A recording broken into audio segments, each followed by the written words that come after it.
feel for Heidi, and I hope that Tammy will do the right thing and give her to someone that can give her a proper home, because she is in no condition to take care of an animal, and her rages will often stress Heidi out, causing her to whine incredibly loud, which will only cause Tammy to rage even harder. It's really just a terrible situation that continues to get worse. Most of Tammy's hate these days is directed at the government, and of course the people in live chat that are criticizing her for her lifestyle. The increase in videos critical of her, beef with her niece, and being banned on TikTok, you would think that it would be a wake-up call.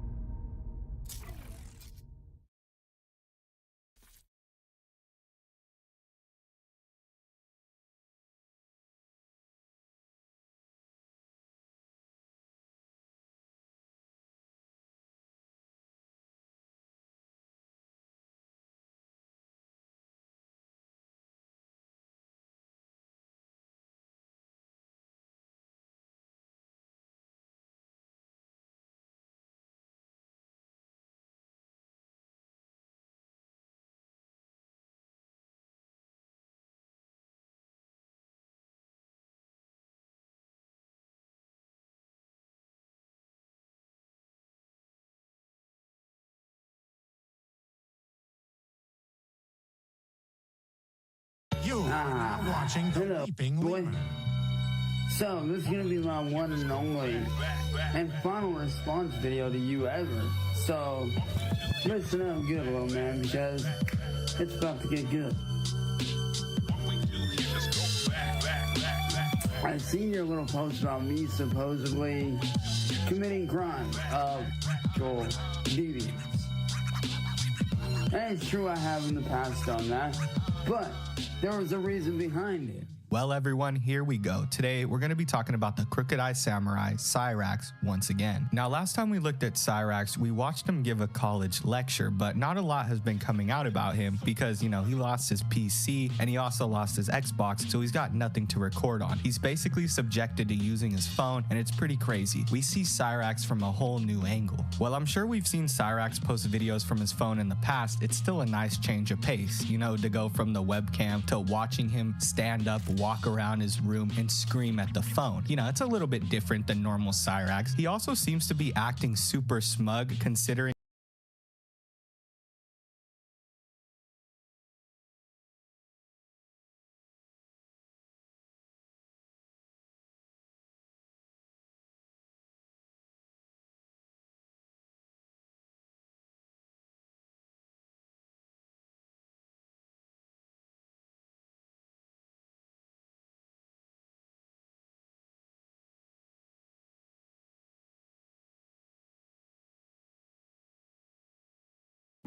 Oh my God, I knew that was you, bro. Kanye West, bro. Kanye West, bro. Yee, bro. Yee. Oh my God, I knew that was you. Amber Rose. Amber Rose, oh my God. Do you know her? Amber Rose. No, it's not Amber Rose. That ain't Amber Rose? Please don't touch her. That was you, Jada Pickett. Jada Pickett Smith. Jada Pickett Smith. You got Chris Rock slap. You got Chris Rock slap. Oh my God, I knew that was you, bro. LeBron James, bro. The king, bro. LeBron, bro. It's LeBron James, bro. The king. That's my player of all time, the GOAT. Oh my God, I knew that was you, Sexy Red. Sexy Red, Big Sexy. Back.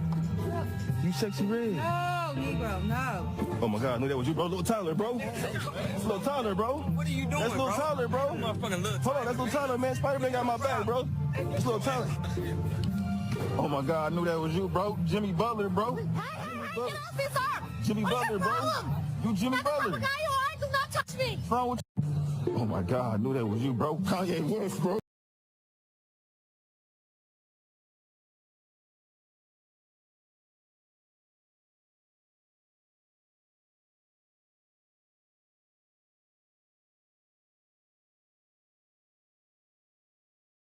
Bear for you and a teddy bear for the lady. These are sent from the gentleman from across the room.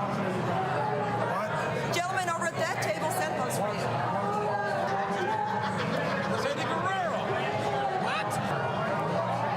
What did he buy you that teddy bear for? You know what, we're having a good time here. I would love for you to go sing a song for me. Come on, that'd be fun. You want me to sing? Yeah. Let's get started. You hear the lady just call my name? Yeah, you listen. Cálmate, siéntate con tu señora. Yeah, she said my name. Yeah, that's right. Why don't you just chill out and go sit down with your wife and sit, or with your woman and relax. I guess you really don't like what I'm singing, do you? You can't look at me? Does he have a problem with me? You don't look at me? I'm gonna sing another song just so I can bother you. Thank you. That's a little rude. Oh, God almighty! A beer for you and a teddy bear for the lady. These are sent from a gentleman from across the room.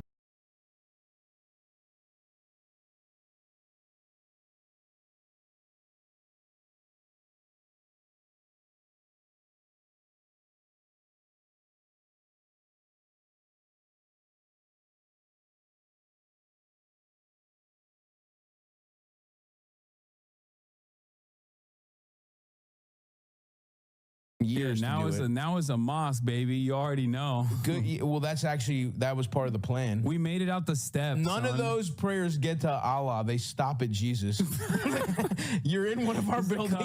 There's a cutoff for it. It's like, it's no. a trick. You think they're getting to Allah, but no, we're taking them. And we're supercharging the one true God, Greek Orthodox Christ. Who is different than Catholic Christ. Not even. First of all, protesting and freedom of speech, it's like, you should be, that's the whole point of this fucking country, is you can say whatever the fuck you want and the king can't fuck your ass. You can literally. That's the whole point. That's the other. Our war is with Gaza, not Hamas, the people of Gaza.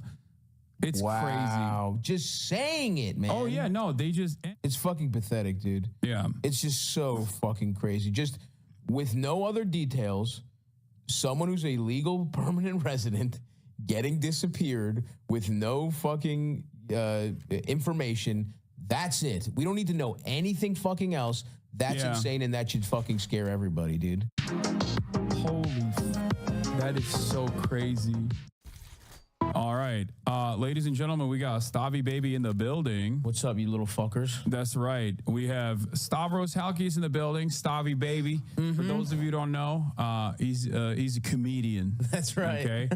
He's other than being a sex icon, and you missed it. Donald Trump did a fucking QVC ad for past hour. What was he selling? Teslas.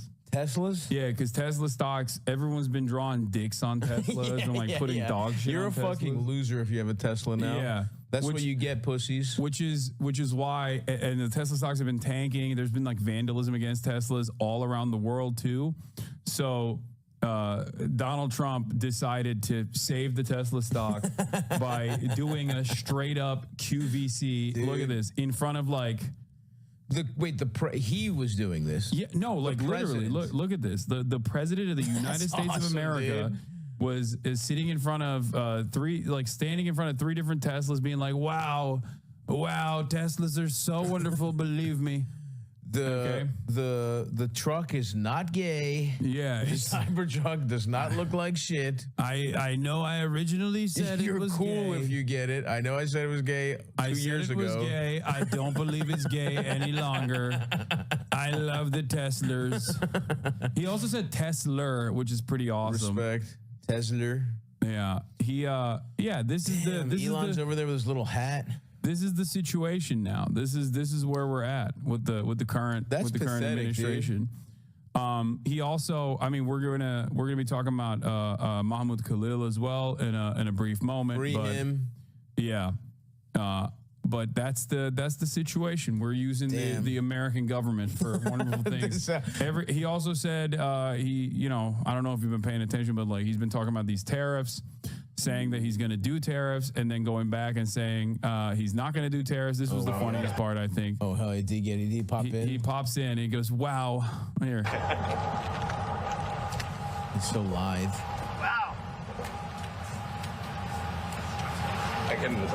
That's beautiful. This is a different panel than I've had. Everything's computer. Everything's computer.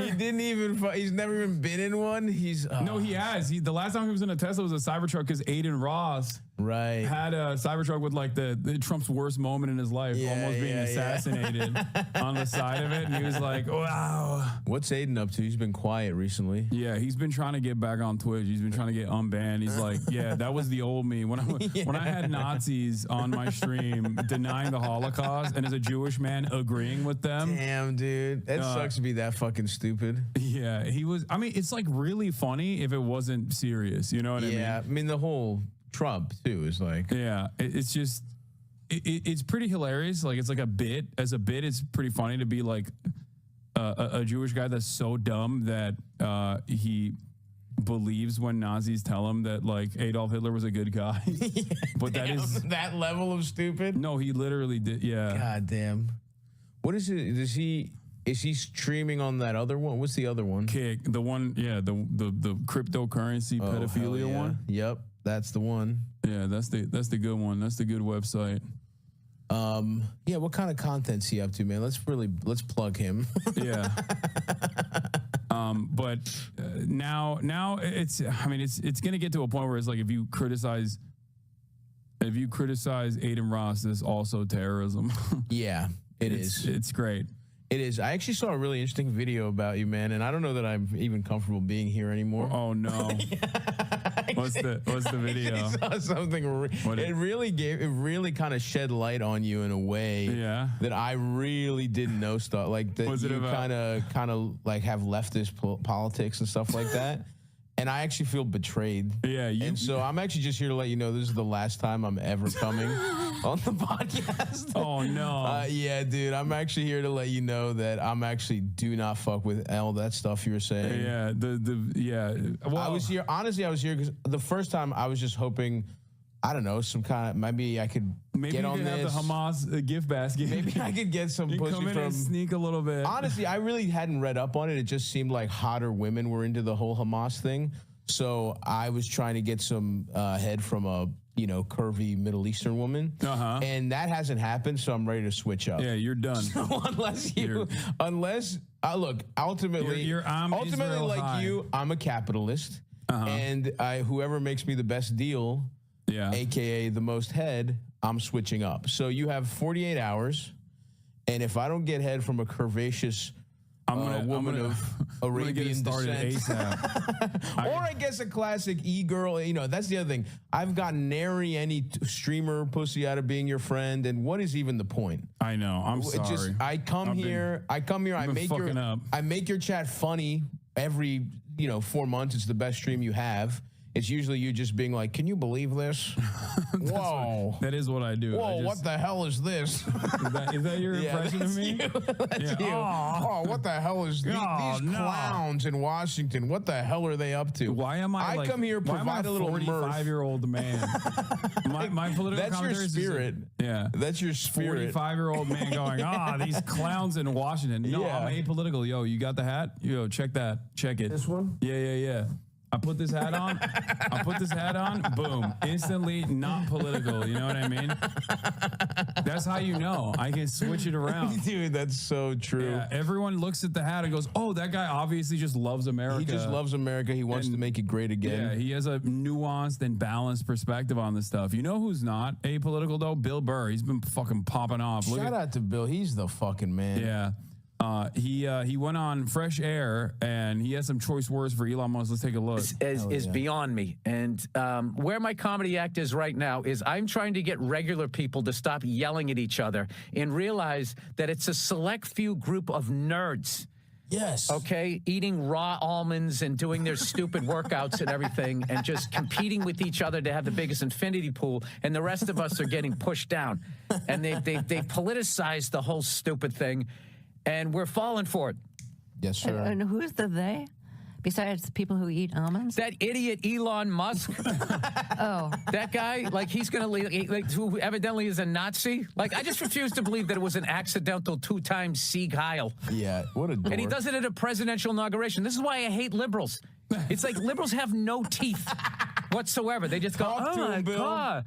Can you believe I'm getting out of the country? I'm just like, you're going to leave the country because of one guy with dyed hair plugs and a laminated face. who makes a bad car and has an obsolete social media platform. You're going to leave. Get his ass. Why doesn't he leave? Yeah. Why isn't he stopped? He's South African. He's not even American. He doesn't even go here. Get him out of here. What are we so afraid of this guy who can't fight his way out of a wet paper bag? Let's fuck him up. Yeah. Let's throw hands. Yeah. So, first of all, I mean, watch out. That could be terrorism. Donald Trump has declared. Donald Trump has declared that the vandalism against Teslas are now considered an act of terror. Wait, against Teslas? Yeah. This is pathetic, man. Yeah. They're tattling. Yeah. You're tattling because you draw a dick.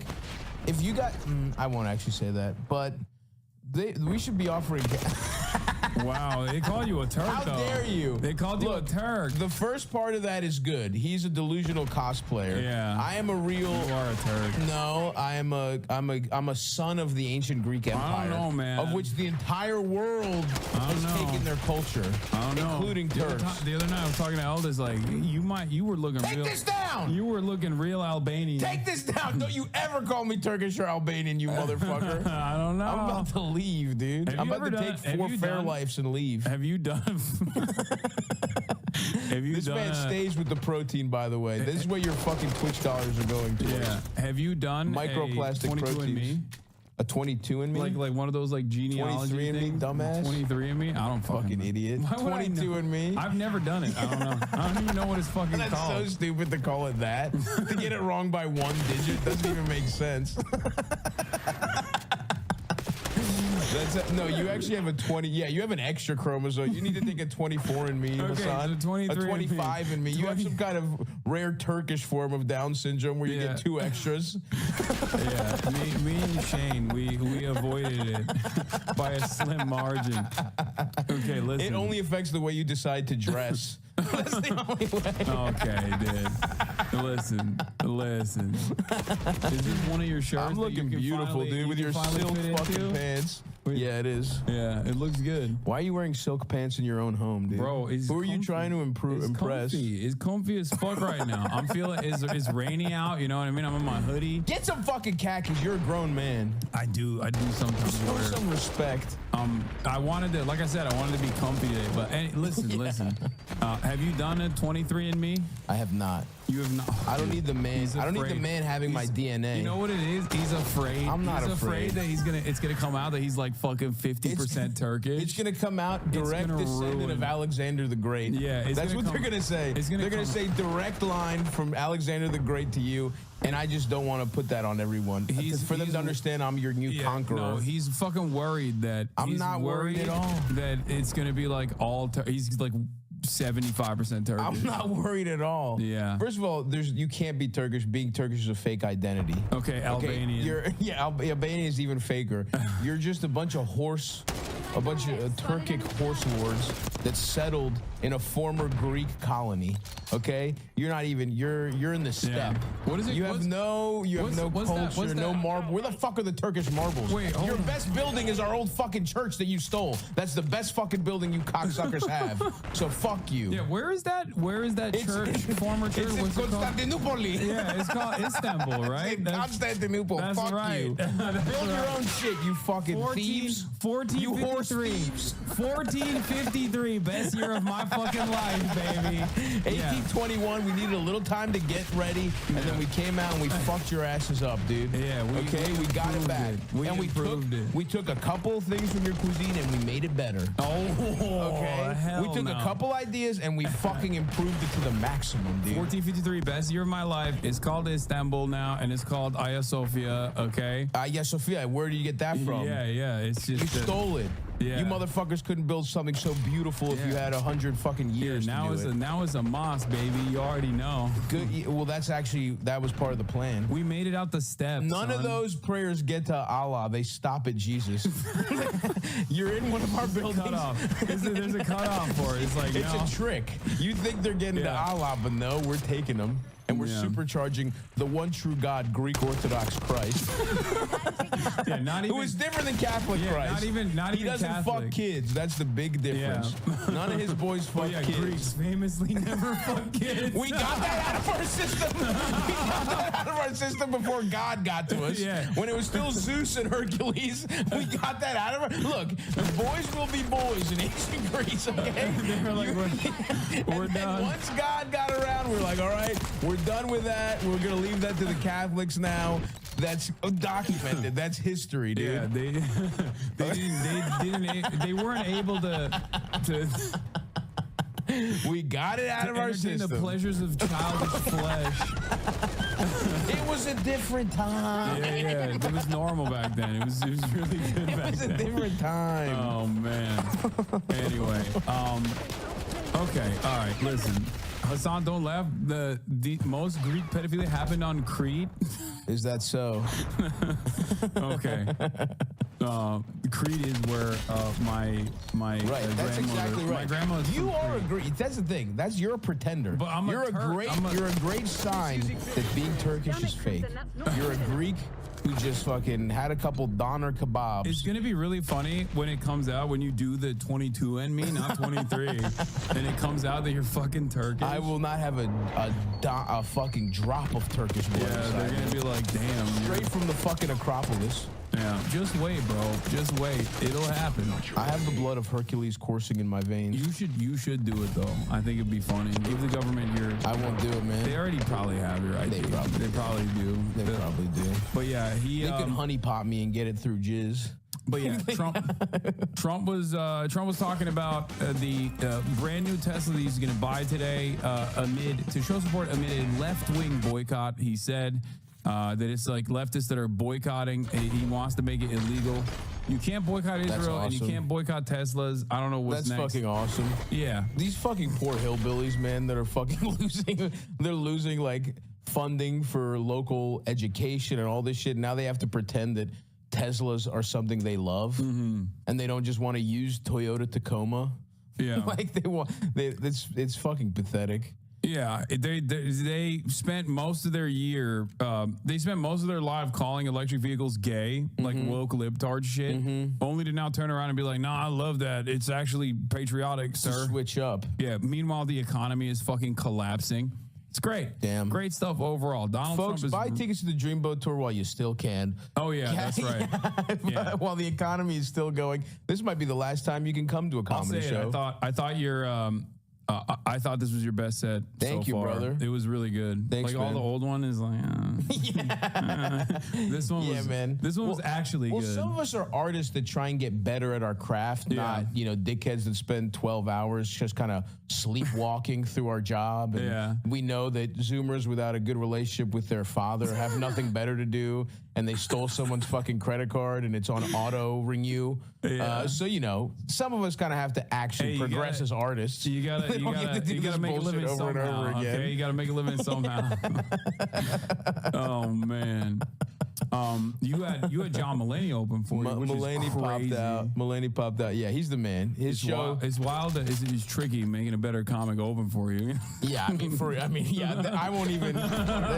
There's no debate there. He's the fucking man.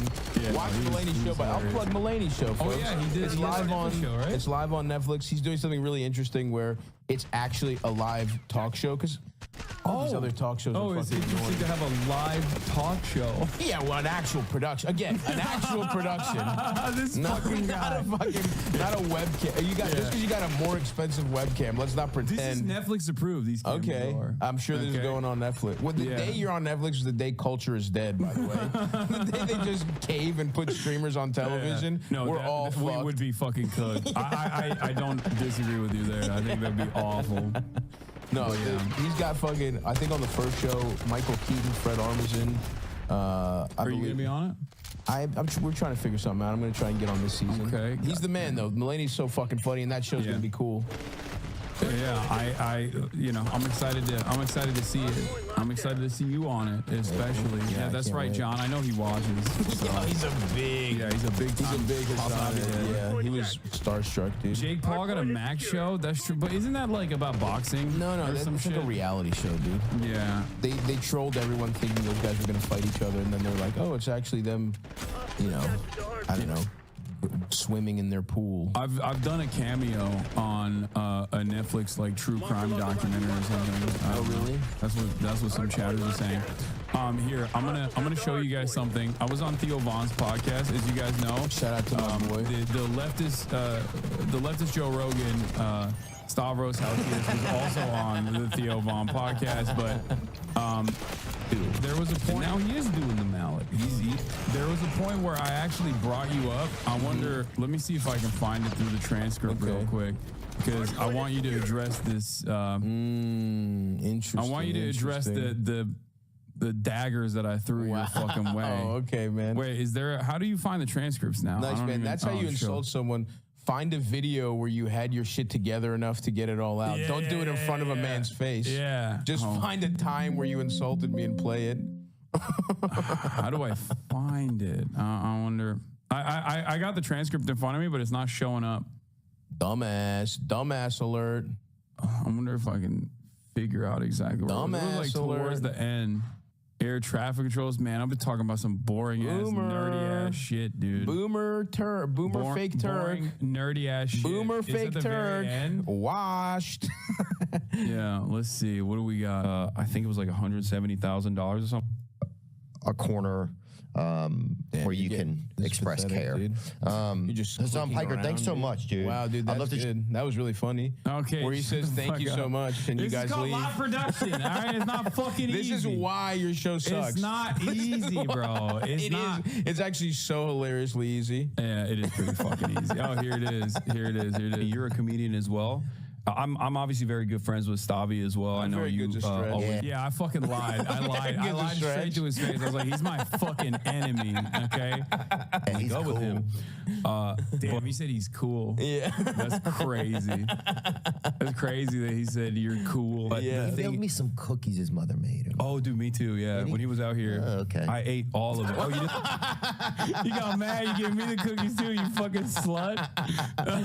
He's been. I give my boys cookies. He's been farming those Greek cookies. Yeah, I can't make my boys cookies. Yeah, no. I liked them. I'm just sad that they're bipartisan snacks and sitting out. But no, damn. No, Listen, it was so sweet of him. It was just only friend of mine that did that. Very sweet of him. Did he also? He's like, my mother wants to see. It was just fucking good. Did he also shill his fucking calendars, his naked calendars? Give me those too. Did, dude, those shits have been sitting on my desk every time. Right. I'll have like. Let's pull them Bro, out. I'll have like desk, prominent figures like activists and shit at my house, and I'm interviewing them. Like there was Motaz Aziza, prominent activist. Bro, yeah, you got like, fuck you. I had fucking Motaz Aziza who survived a genocide in Gaza, and he's sitting there, and your fucking naked belly is right in front of him. That's all right. I'm interviewing him. He literally Greek survived the genocide. He's a photojournalist from Gaza. And fucking Stavi's naked body is just sitting there on the fucking desk. I'm like, oh my God. Like, I had to like displaying it more proudly. I had to like awkwardly hide it. Like, just like throw some napkins on it. Like, don't look over there. I was like, he would have been stimulated by my art. It's fucked up. It's fucked up. Being friends with Stavi is fucked up. That's why you can't trust the Greeks. Oh, now that look, finally Let me tell you, as a Turkish man, we're both. Let me tell you, both sided agreement on right there. Yeah, bipartisanship on that front for sure. Fuck you guys. Fuck Turks and fuck Louisiana hillbillies. Yeah, you both can suck my dick. He gave it to the Greeks, dude. That's both right. can suck my fucking dick. Show you. Yeah, whatever. Fuck you guys. Yeah, the third month of his calendar is Gorgonzola or whatever. I'm like, this seems like fucking. It was like January, February, March, April, baklava, June, July. I'm like, that seems. That's the other thing. Yeah, stealing my people's food, saying it's his. Oh, that's right. Baklava's Turkish, bro. You're so out of your fucking mind. We took your little primitive recipes and we made them delicious. Yeah, I made your dip sucked. Tzatziki's fucking awesome. Yeah, you don't even. You know what I mean? Get the fuck out of here. It's mello macarona, not cookies. Mello macarona. Mello macarona. Meli. What is that? It means fucking honey in Greek. Pussy. Meli. Mello macarono. Is it macarona or macarono? Mello macarono is a singular. Macarona is like more than one. He'd give you cookies if you robbed him. That's not true. Yeah. I'd fuck you up rob if him you and robbed you me, get cookies dude. out of his pockets. I'd fuck your ass up, dude. I'd elbow your ass. M Hood's calling you out, dude. It's Turkish. We'll have to talk about that next time. Would you have Trump on if he would podcast Fuck with you? yeah. Do you feel like you're that far removed from getting to talk to guys like that? No. No, I mean I've talked. Well, You'd I mean, have you talk to Trump on, Sam- dude. what? You would do Trump? You Fuck yeah, him on here? Dude, hold on. Fuck yeah, dude. What do you mean? What do you mean? That's the big dog. Hey, yeah. I would. It's just never gonna happen. Yeah, because he doesn't. He only goes on podcasts where like he is shrewd media. He actually does have great media literacy. Yeah, where he knows who's gonna glaze him. Yeah, he's not gonna go on a podcast like.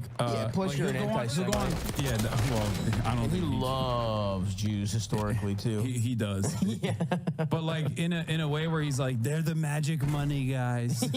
Yeah. They got so much money and power. They control the media. I love it. Yeah, he thinks of different ethnicities the way they do Dungeons and Dragons characters. Yeah. Where it's like he wants a Jew to look at his coins. He wants a gay guy to dress him. You know what I mean? Like he's that's how he thinks of different they get types racial of people. passives, but I would have Trump on, but he would never come on. Yeah. Because I would definitely have some questions. But it's the same reason why like Democrats won't come on here either. Yeah, true. Like Kamala Harris not coming on my podcast because like the fuck.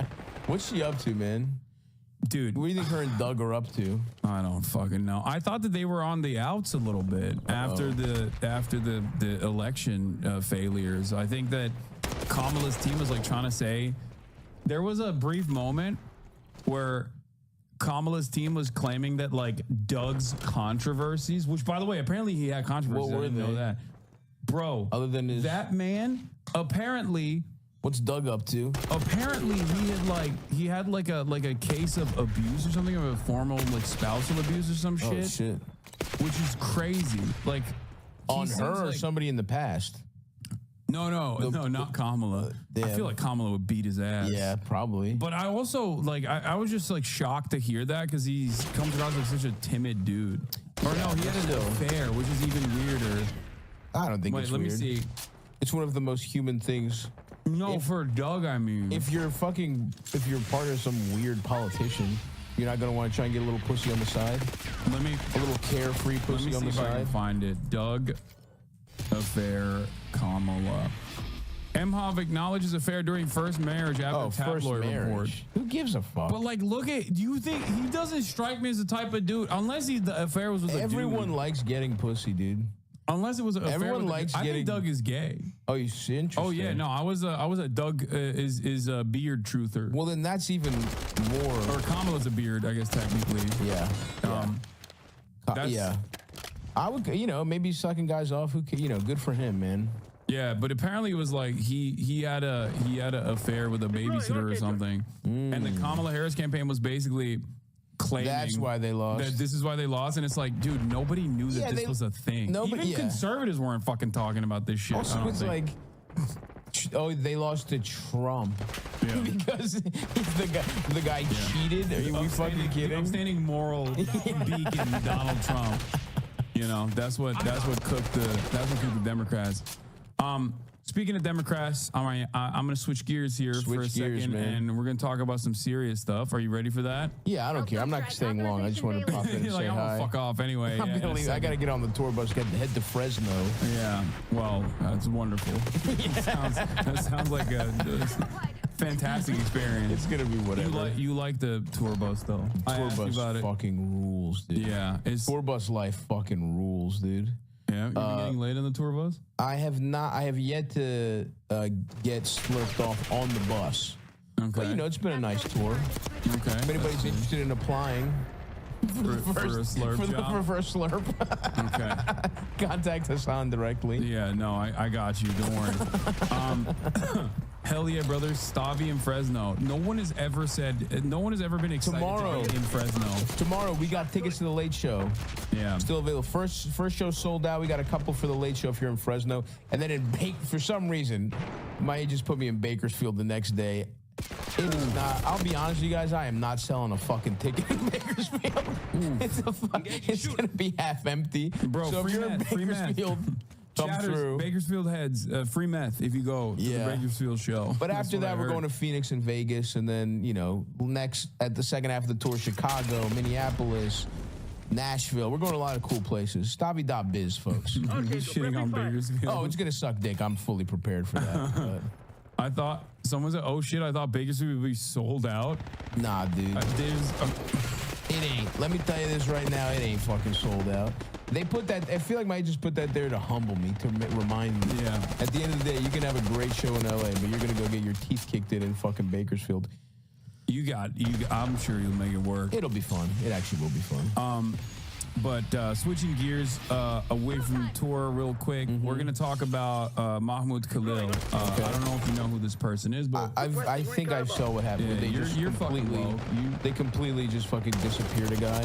Yeah. He had a green card, right? Yeah, so Mahmoud Khalil is a Columbia University student who love freedom. I love a green card. It's yeah. cool. It's cool that protesting, these cocksuckers that we're talking about, it's so pathetic. Everyone was talking about, and I get so pissed at fucking comedians who were pretending that like Trump was going to be the free speech candidate. You fucking morons! And now they're just fucking black bagging essentially a guy who was protesting. It's fucking pathetic. And it's like what's been crazy about it so far is that they broke in. Initially, they thought that he was on a student right? visa. Yeah. And then they were like, oh, he has a green card, actually. And fuck it, black bag him regardless. They didn't tell his lawyer or his wife, who is an American citizen, who's 8 months pregnant. Oh, my God. Whether or not, where he was, where his whereabouts were. They immediately took him out of the state into New Jersey and then quickly sent him to Louisiana because they judge shop. And there's like a judge there that they consider is more... racist. Yeah. Yeah, he's like, oh, Louisiana judges will allow us to deport him. Yeah. Apparently, they also threatened to arrest his wife and that sort of thing. There was another student protester, a student activist who was with the UAW that they also tried to nab as well in the process. But they basically kidnapped this guy. Okay, and what's been interesting about this is they're not even like trying to make up a good reason for why they did it, and they're just simply saying like, nah, he's like he was protesting Israel. That's not allowed. Which is fucking nuts, dude. Which is fucking insane. Exactly. This is the point where it's like we can't even pretend anymore. This is fucking straight up. We're not on the route to fascism. This is it. And if they're not even pretending, it's almost worse to not try and have, like, at least George Bush would pretend there was some legal reason to torture people. Yeah. At least Dick Cheney would get on the phone and be like, tell them it's for this reason. Now they're just like, no, we can fucking do it. Yeah, we're so fucked, dude. Completely psychotic. And their defense of it has been like abysmal overall, where there's reporting that's coming out that, first of all, they're talking to the Free Press. White House official told the Free Press, which is Barry Weiss's institution. That dumb bitch called it the Free Press. Yeah. Yeah. The not lying newspaper. Yeah, which, so free, where they actively work to if you're anyone of Arab descent, their entire goal is to make sure that you never get a job ever again. Damn, dude. So White House official told the Free Press that the basis for targeting Khalil is being used as a blueprint for investigations against other students. Other students for protesting in fucking America. You pieces of shit. Protesting in America, not even against America, by the way, against a fucking foreign country. Which is psychotic. Anyway, Khalil is a threat to the foreign policy and national security interests of the United States, said the official, noting that this calculation was the driving force behind the arrest. The allegation here is not that he was breaking the law. So they openly are just saying, like, they're openly admitting he's not even breaking the law. We just don't like that he is critical of Israel. That's fucking nuts, dude. Yeah. I mean, this is fucking crazy. Yeah, and the state the State Department has not publicly disclosed the specific evidence on which it based its decision to order the arrest of Khalil, who is a green card holder. The INA provision explicitly says people shall not be excludable or subject to restrictions or conditions on entry into the United States because of their past, current, or expected beliefs, statements, or associations if such belief statements or associations would be lawful within the United States, but it allows for an exception. If the Secretary of State personally determines that the alien's admission will compromise... Personally? Yeah. Who made this cock? Is it Rubio? Well, I mean, I guess they're just like giving a lot of extra power to the head of the State Department if they are like, yeah, this one guy, I don't like his fucking vibes. That's nuts. Yeah. And the Board of Immigration Appeals has said that under the provision the State Department is using to detain Khalil, a letter from the Secretary of State conveying the Secretary's determination that an alien's presence in this country would have potentially serious adverse foreign policy consequences for the United States. Just off vibes? Yeah. Just off fucking vibes in general. This is fucking nuts, dude. Yeah. And it's it's pretty. Republican call Sarah McBride miss. Okay, we're not going to talk about that right now. Okay, Jesus Christ. Yeah, they're also being transphobic, but just wait. Let me focus on this real quick. But yeah, it is. I think it's a wild admission. This is from Zateo News that they're just actively saying like he didn't do anything. He didn't like violate any crimes whatsoever. 13 representatives have signed they've come out and made a statement officially saying 13, that's it? Yeah, I don't know why. That's 14. fucking nuts. But they closed it apparently before they could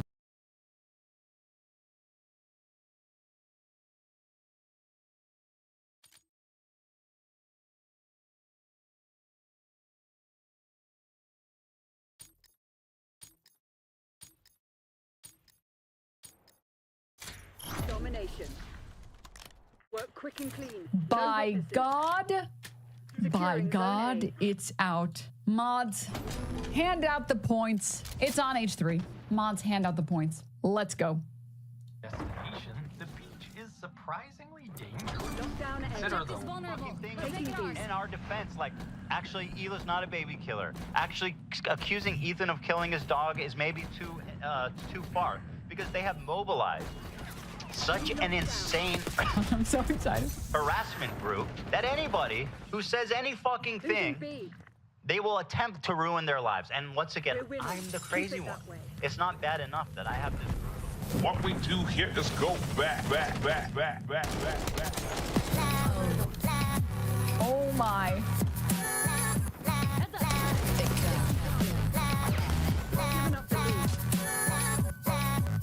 What's up, everybody? I'm Hassan Piker, and this is the Awesome broadcast coming to you live from a cloudy day here in California, Los Angeles. We're live and alive, and I hope all the boys, girls, and MBs are having a fantastic one because today's a beautiful day. I have a very important announcement. I've finally done it. I watched Ethan Klein's content nuke, and I'm not going to call it context puke as I normally do because the reality of the matter is it was brilliant. Nothing was out of context. Everything was correct. I am an Islamist, fundamentalist, radical terrorist. I am a vicious anti-Semite. It's true. Most importantly, Ethan is more attractive than me, both physically and also mentally. I've been lying about everything, including my glasses. They're fake. He was right about that. That's not even in the content nuke. And he was right about that too. How did he know everything? How? Wake up, Ethan. Wake up, Ethan. Ethan, wake up. Wakey, wakey, Ethan. Wake up, Ethan. Wake up. Time to be awake, Ethan. This is no longer a dream. This is a nightmare. Ethan, the dumb bitch is telling you to wake up. Wake up, Ethan. Wake up. Ethan, wake up. Got you guys. Since anyone? Just Wake up. Wake up. Wake up. Wake up, Ethan. I'm not going to do a react content yet, chat. I'm listening. Nobody's telling you to wake up, Ethan. Yummy, I love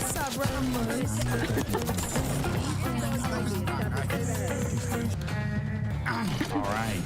I didn't plan on making a content cop on H3. It sounds very stupid even saying. Yeah, sorry guys, I knew the whole time you guys got fucking played. Nah, H3 content cop, I-dub. Ethan Klein's out of control. And then you should do a content cop on Hassan Piker. Content cop on Sargon of Akkad. If I would imagine this in 2016, I would have been like, oh yeah, if I ever do that, it's gotta be because I lose the plot. Well, it turns out it's not me losing the plot, it's Ethan. He's the one who fucking attacked first. My good fucking friends who I stood by after all these fucking years can't find a spine to speak up. So go fuck yourself. I agree.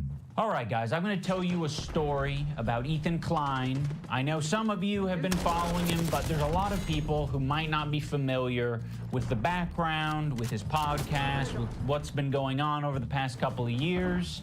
So Ethan, as you know, is a content creator who has a podcast where he says all sorts of outrageous stuff. Sometimes it's fun, sometimes it's fucked up. He's had shows with all sorts of different controversial characters. He's had a show with Trisha Paytas. He's had a show with Hassan Piker. In doing so, he's gathered a ton of different audiences. Now, in his podcast with Hassan, Leftover, And unfortunately, they always end terribly, so he's also gathered a bunch of enemies.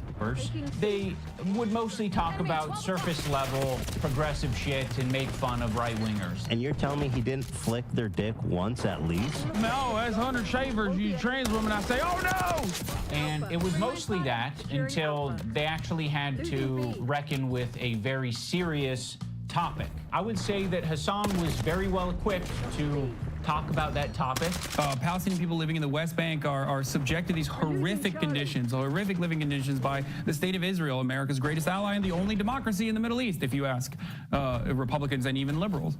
Well, the dancing invented was okay. Israeli settlers are trying to evict Palestinian families in occupied East Jerusalem. The United Nations says that that may be a war crime. It literally is. I was just eating the toppings. And the pizza looked like a burn victim. It was all disgusting. I don't know if you can make that joke in 2021. I think it's a good analogy. It's a powerful image. Ethan was not prepared for this. Ethan, the whole time, is more of the goof guy. And that's fine, you know. We don't expect Ethan to be an expert on the topic. Ethan was obviously caught in this tricky situation where he is extremely sympathetic to the Israeli cause and what's happening to them. His wife's Israeli. She served in the IDF. He obviously likes the state of Israel. On the other hand, he's just got done capturing a massive progressive audience who are very politically savvy. They follow Hassan. Hassan is strictly a political streamer. So this is something they're very... Hey, he sometimes plays video games poorly, excuse you. Feed into. Fucking fake fan. Jumped in my 5.0, thank you. But when they see Ethan say things that are just like not accurate and it's just propaganda, they're gonna call it out. From the river to the sea essentially means the state of Israel is going bye-bye. So this massive progressive audience that Ethan has, you know, adopted over the years, they're becoming increasingly critical of his position because now he's talking about it not on Leftovers. He's now talking about it on his podcast. What I want to do is show you guys how I see Israel, because you don't see that. When you listen to Hassan and you hear all these fucking like mega lefties talking about it like it's some super racist, like crazy, you know, like Jim Crow style of society. Like, I can't wait to show you guys. The other day, BB fired a really good guy that a lot of people are pissed about. So Ethan is having this back and forth with his liberal audience, leftist people online, progressive content creators, Hassan, all of these different people. He's finding new people every day, basically, to get in fights with. Of all people, this guy, Matt Lieb. Frogan and Denims and all these. And just really quick, I'm trying not to pause too much because I'm really enjoying the video. As a quick reminder, no pun intended, he could have copped out at any fucking point, by the way. He could have copped out at any fucking point and said, you know what, guys, listen, I think this situation might be a little bit, I might be a little bit too invested being Israeli, you know, having citizenship in Israel, which I think he does. You know, my wife being Israeli, I have family in Israel. I think I'm too close to this situation to talk about it. I don't want to talk about it. And he didn't even have to say anything about Palestine. He didn't have to say anything about genocide. He could have just said that, copped out, and he would have been fine. And people would have just ignored it. They would have been like, maybe he doesn't feel qualified enough to talk about it. Leave him alone. Dipshits. And everybody thinks this guy's awesome, apparently. Even though he looks like Millhouse, fucking dork. Denims, by the way, was the real villain of the video. Evil. Don't thank you for the 25 gift sub. Hateful fucking. And I'll say it and I'll double down on it.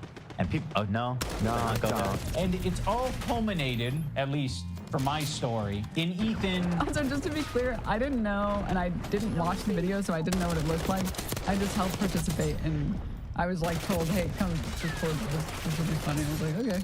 burning bridges This is with my first people time watching it. I'm until really excited. he burned the bridge with me. Since Ethan and Hassan's falling out, I've been keeping to myself mostly.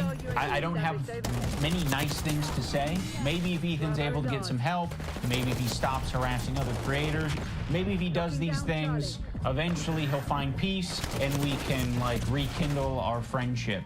So that's been my approach. I've occasionally thrown a joke Ethan's way in the form of Hassan Piker versus Ethan Klein for boxing. I like Idom. He's a good guy, but I don't like this tweet. It's stupid. It's not a fucking petty beef. It's like this guy is evil and he's doing anti-Semitism. This is objectively a very funny tweet. What are you talking about? What are you talking about? So he's way out of my weight class.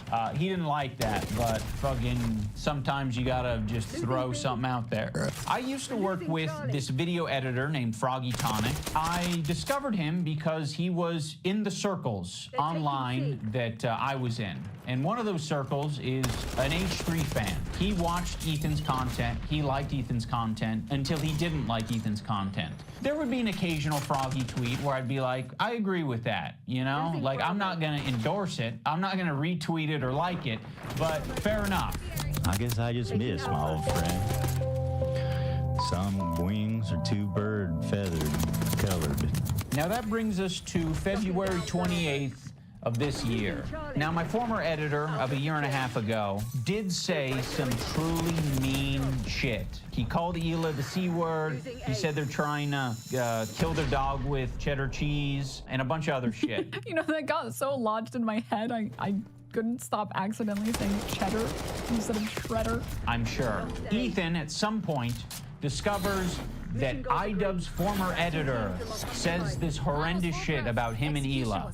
But no one's asking the question, where does Ethan get this information from? You see, it would be very obviously a problem if Ethan was discovering this content by scrolling through Twitter looking for something to upset himself with. He has maybe set it up in such a way where his employees feel the need to send him this information, and that would be horrible. They shouldn't be doing that. They should be sending you things that are entertaining for your show that don't fucking trigger the hell out of you. Why is there so much work being put into discovering this guy on Twitter who's barely getting any interactions, linking him to me and posting? Which has always been the crazy thing, that he's been fucking putting on his Instagram story accounts that are making tweets with less than 100 likes. On the Reddit, when there's no work being put into who the fuck is the person on the Reddit who's posting this in the first place. If you do a little bit of research, it seems like it's an account whose intention is to make Ethan crash out. One of the users on the Snark Reddit points this out. They're like, I've seen this account before. This account has scraped its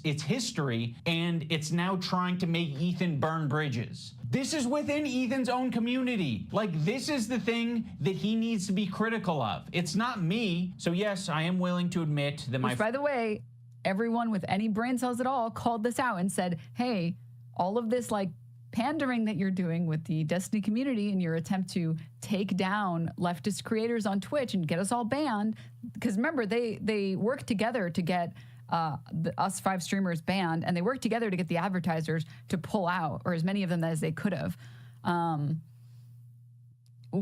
We rang the alarm bells on that. We said, hey, by the way, if you do this, you are getting your community will get infiltrated by the biggest freaks on the planet. And he let it happen. And guess what? The people that stay are people who want blood. Those people are fucking freaks, and they want to see the bridges burn. Former editor was being very nasty, uncharitable, and fucked up towards Ethan and Hila on Twitter. But Ethan and Hila are doing the same shit on their podcast. So I don't want to fucking hear it. Terrorist supporter. The CEO of Twitch. Pedophile. Now I'm going to watch and respond to the 2 podcast streams where Ethan and Hila call us spineless cowards. Anyway, this guy was saying shit like that Hila's a Nazi, that she kills kids, that she went on like, she's a IDF baby killer, all this types of shit. And that's showing up right up on us Nisa's and iDubbbz's feed. My good fucking friends who I stood by after all these fucking years can't find a spine to speak up. You know why? Because they'll get murdered. You don't know what's on my feed. What the fuck is happening? For all you know, I only use the For You tab. For all you know, I only use lists. For all you know, I'm seeing these things tweeted out by my editor of a year and a half ago and saying, God, that is nasty. I'm just not gonna throw someone away because they're having a parasocial weird moment. Just like I'm not gonna throw Ethan Klein away because he's having a parasocial weird crash out. How many women I fucked? Hassan, by the way, thousands. Yeah, thousands. Let me ask Galia. These shoes do not go. I'm sorry. Oh my God. Hassan's the type of dude who watches himself in the mirror when he has sex. Watching me on a 30-second delay on your stream. Wait, wait, how does he know I'm watching already? Because you've been talking about it for the last 5 minutes. It's not a fucking petty beef. It's like, this guy is evil and he's doing anti-Semitism.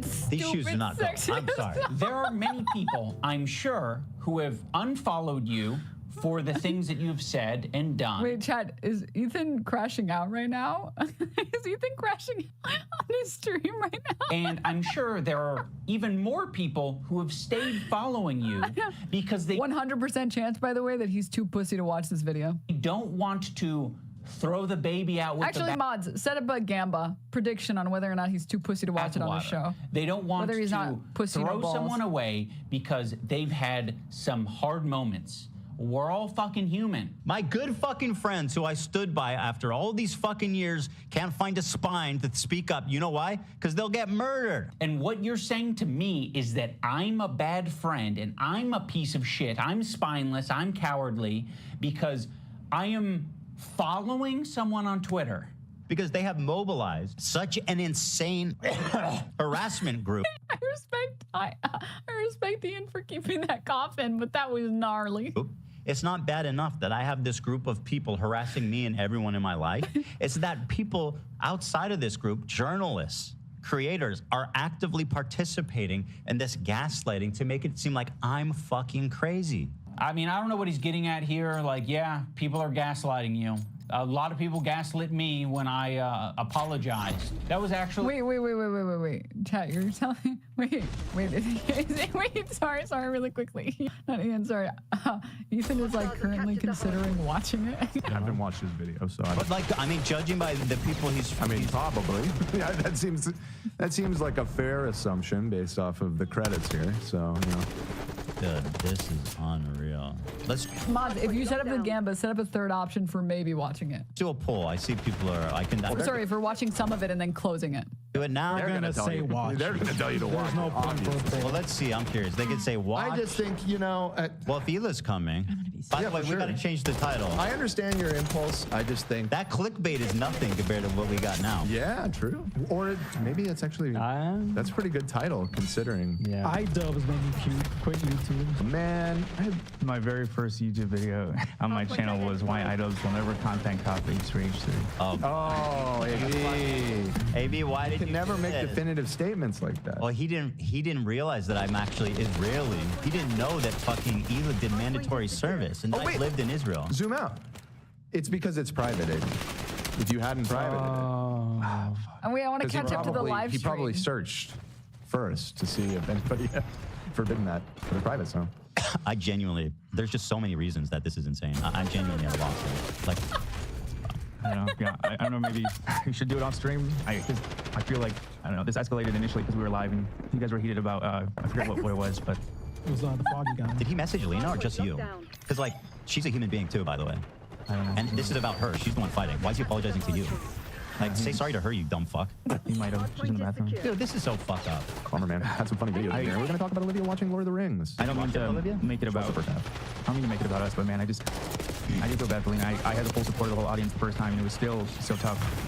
Yeah. She's worked so hard. And it's, I know Ethan offered, to buy her out previously, but she doesn't feel right taking, that large amount of money from Ethan for nothing. So it's just a shitty situation.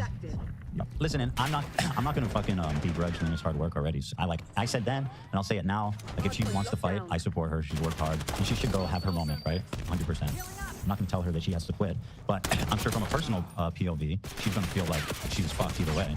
Yeah, she's been afraid that she's gonna get booed, which I don't think's gonna happen. But dude, that'd be fucked. When Lena goes up there, I'll be there screaming. Okay. There you go.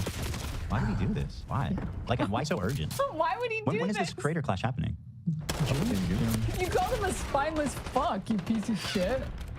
Why are the people that I insult fighting I feel back? like you gotta watch it. Well, we'll see. What's the poll? I think you and Lena, or you and Hila can watch it if you really want to. I didn't put up a poll. There's no point putting up a poll. The poll's gonna tell you that you should watch it. Actually, like the #1 type of harassment I got was people gaslighting me and taking my newfound woke ideology to its extreme. I've probably done and stood by iDubbbz and Anissa more than anybody. I've stood by them when all the internet hated them. I don't like that Ethan brought this up because it makes the relationship feel very transactional. Like, you know, we're just meant to support each other online despite our own personal morals or principles. But I'll say this, I don't think they're fucking any friends of mine. And certainly I don't think they're any fucking friends of mine based on the text conversation I had with them too before I even talked about it. So I have nothing. And then you've been on this show right now. I don't understand why they would do this. I was confused. I said they're not any friends of mine and that they're spineless. Like, I don't need any fucking halfway friends, man. I thought the text conversation that I had with him was very empathetic. I basically just said, like, I know you and Hila are experiencing a ton of harassment, and I essentially empathize with that, and I think there's something positive to get out of the conversation. But he refused to talk on the phone unless I was willing to publicly say something about my former editor and denims. As much as you don't want halfway friends, I also don't want that kind of halfway friend. I don't want... I think that's really funny at this thing. Why won't you condemn Hamas? Condemn denim? Someone who's going to give me like an ultimatum to have a conversation. Could you not say something when this is like, imagine like one of you guys is like, Hassan actually wants to go to Israel, go to Gaza so he can strangle Israeli babies or some shit like that. I'd be like, you imagine me not saying something. You're trying to make a one-to-one comparison where there isn't one. This guy that I follow on Twitter is not in the same relationship as you and one of your current employees who is streaming with you 3 days a week, 3 hours a day for the past 10 years. At one point during this stream, Ethan and Hila bring up Adam McIntyre. Now, Adam does basically the same thing as my former editor. He's critical of Ethan and Hila, and he is sometimes uncharitable and nasty towards them. Adam McIntyre needs to just like disappear. That guy is a piece of shit, like of the lowest order. I never even stood by him when he talked bad about Trisha having a kid and called him like the spawn of Satan. He was supposedly on our side. I would never even co-sign that. I was disgusted by that statement too. I remember when he called her kid the spawn of Satan. I never said anything. And that's a very funny tweet. I was supposed to be like cheering on, but I wasn't going to cheer that on. That's disgusting. Why did you forget that he called her children, which is something we would never do, the spawn of Satan? It's disgusting. And a piece of shit of a human. It's just incredible who ends up being the good guys in this story. You know, it's really something. Unfortunately, they never made a statement. They never said that they disagree with his statements about. So, Chad, I'm getting word that apparently he's having his staff pre-watch it because he's too pussy to watch it himself. Like a total little bitch. Like a total little bitch. Ethan, you are so fucking bitch made. It's crazy. You are so pussy no balls. Oh my God. Trisha's baby until it's useful. Like, what is it, 3 years later? Like, I mean, you're talking about it like you were aware of it at the time and that there was some amount of pressure or enthusiasm for you to get down with that. And what it sounds like to me is that you did see it at the time and you were like, ooh, I don't like that. And you didn't endorse it and you didn't fuck with it. It's almost like that is a fucking identical situation to me. It's just incredible who ends up being the good guys in this story. You know, it's really something. So yeah, the reason I'm bringing this up is because they're trying to like paint themselves as the good guys, and they're saying like, yeah, we strongly disavow things that are said, even about our enemies. We are the most immoral people on the internet. Unlike Ian and Anissa, who are fucking keeping to themselves. Also, why the fuck does Olivia get the pass? What a fucking asshole for putting you in that position, Olivia. You're friends with him, and you don't have to say anything, but like, what a fucking piece of shit. What a bad friend to put you in that position just for some fucking clout. It gets people angry at you, like, oh, how can she be friends with him? Which is total bullshit, okay? Olivia did not do anything, and I want the pass. Do I have to be an employee to get that treatment? Because then you'll just see me as an ally? Or is it because Ethan is afraid of wrong? Only Ethan's rent-a-friends get that pass, okay? You have to be on the payroll. You have to be a rent-a-friend in order to get the pass. Full termination accusations and lawsuits. And also, I don't mind putting my friend Olivia, who's apparently my real friend, in a terribly weird, fucking uncomfortable situation where you end up getting hate for no reason. Also, don't frame it as like other people making it hard on Olivia. You're making it hard on all of these people. Please acknowledge your role in this whole fucking thing. Like, it's crazy how warm Ethan is to Olivia and saying how Olivia is essentially just a victim in this whole thing. It gets people angry at you, like, oh, how can she be friends with him? Which is total bullshit. But me and Anissa are spineless. Ethan, your whole system is scrambled. My intention isn't to throw the employees under the bus. Like, you guys serve as the fucking foundation for calling out Ethan's hypocrisy on the whole subject. And I know that you guys have probably pushed back against Ethan over the years. How often are you supposed to do that? You have to do that every fucking week? It kind of seems like it. And that's exhausting. I don't want to confront my boss. It's not my fucking job to confront my boss and say, today's segment on rapists and pedophiles on Twitch was not like my favorite segment to be a part of. Yeah, friends like these. Oh yeah, and our other good friends. Yeah. Anissa and Ian. Thanks, Anissa, for standing up for your girl. I actually stood up for you so many times because, like, why would I not? It was crazy. Yeah, why would you not? I mean, if that's truly what you believed and you weren't just going to use it later. Of course I was going to stand by you. That's insane. It's absolutely insane and disgusting. But now you choose to hang out with people that would have a problem with you if you defended me. I'm not going to assume that Hila knows, but I'll say it for anyone who doesn't know. Anissa is half Lebanese and half Irish. For anyone unfamiliar, the Irish have been on the receiving end of a lot of oppression and genocide. On the part of the Lebanese, they've received a lot of oppression and attacks from the IDF. So Anissa is very well familiar with the propaganda and the shit coming out of Israel. Choosing now, out of all the times, to be like, please defend me. No, we're not gonna fucking defend you. Rudy was saying that Palestinians are taught at 2 years old to kill Americans. Do we have that I mean, like just the other day, BB fired a really good guy that a lot of people are pissed about. He looked mean. I thought he was mean just because he looked mean. No, it's not. So yes. Fucking emoji face. I literally said at the time, by the way, that Hila was like, you guys are spineless. Why wouldn't you defend us? Why wouldn't you defend us? It's just like, we see who our real friends are because you're too much of a coward to defend me. And it's like, I wonder why the Lebanese woman isn't pro-Israel to defend you. It must be that she personally doesn't like you and not that, you know, you're spending your time defending Israel. You should be grateful, honestly, that they held their tongue for as long as they did. You caught us. We're not gonna run to your defense when, I don't know, we follow people. We'd be following. That's one fucked up thing that you can say about Anissa and I is when we're on Twitter, we do be following. So, the problem. Okay, if you want to hang out with those people and have no spine and not stand up for another girl that stood up for you, enjoy your new friends. She's friends with people like Denims. I know. Her dad, Yeah, which I'll she's show. friends with Denims Denim. is actually participating. Over half of their current and former employees follow them. This whole child protective service lie. Yeah, which I'll and if show you you're guys friends in a with bit. them, then you're seeing what they're saying. You'll notice that Ethan and Hila start talking. Also, like, I don't even tweet about Ethan Klein basically ever. I think I have a total of like 3 tweets about him.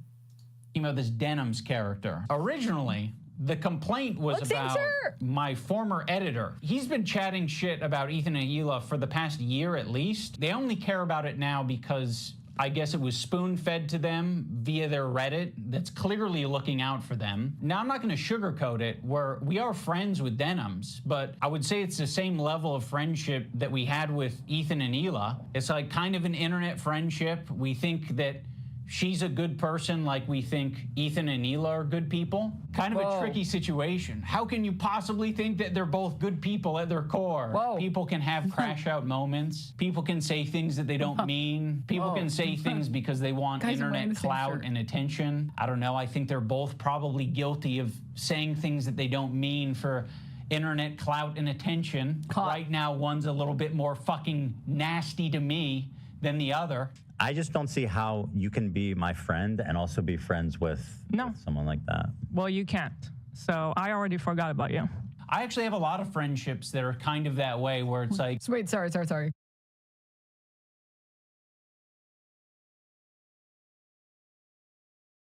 Like, you know, one of the friends doesn't fuck with the other friend, but there is someone in the middle who kind of fucks with both of them, but separately. Yeah, there's a lot of friendships that are like that. I'm not gonna make you guys like meet up and kiss or anything. I get it. You guys are in fucking, you're either my best friend who's deep-throating me to the base Bora, thank you for 5 gifts. of my cock, or you are Satan. You're the devil. The last thing I said to Anissa, we were texting before I ever talked about it. She's like, I don't care about this guy. He's a nobody, and, you know, blah, blah, blah. And I said, well, then you'll have no problem publicly denouncing it, right?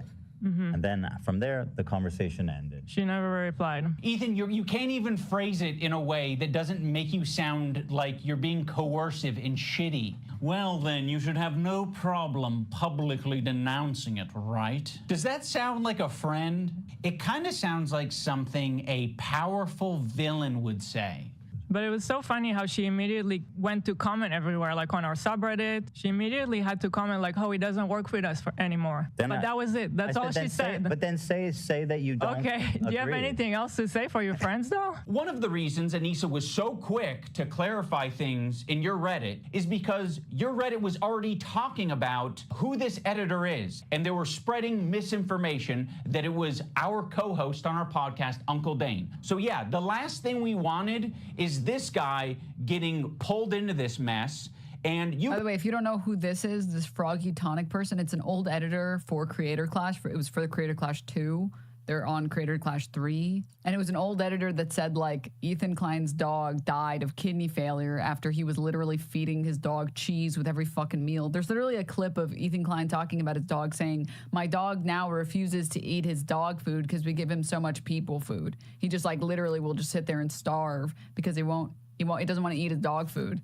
He wants to wait until we give him, and I think then Hila says something like, steak or something like that. So this guy, you know, making a tweet mocking Ethan Klein says, like, this dog died of kidney failure after he was fed nothing but cheese with every meal, and it's a tiny little dog. You can't just be sprinkling cheese on its meal every time. And he got really mad and said, denounce this guy, denounce this old editor of yours that you don't currently have hired.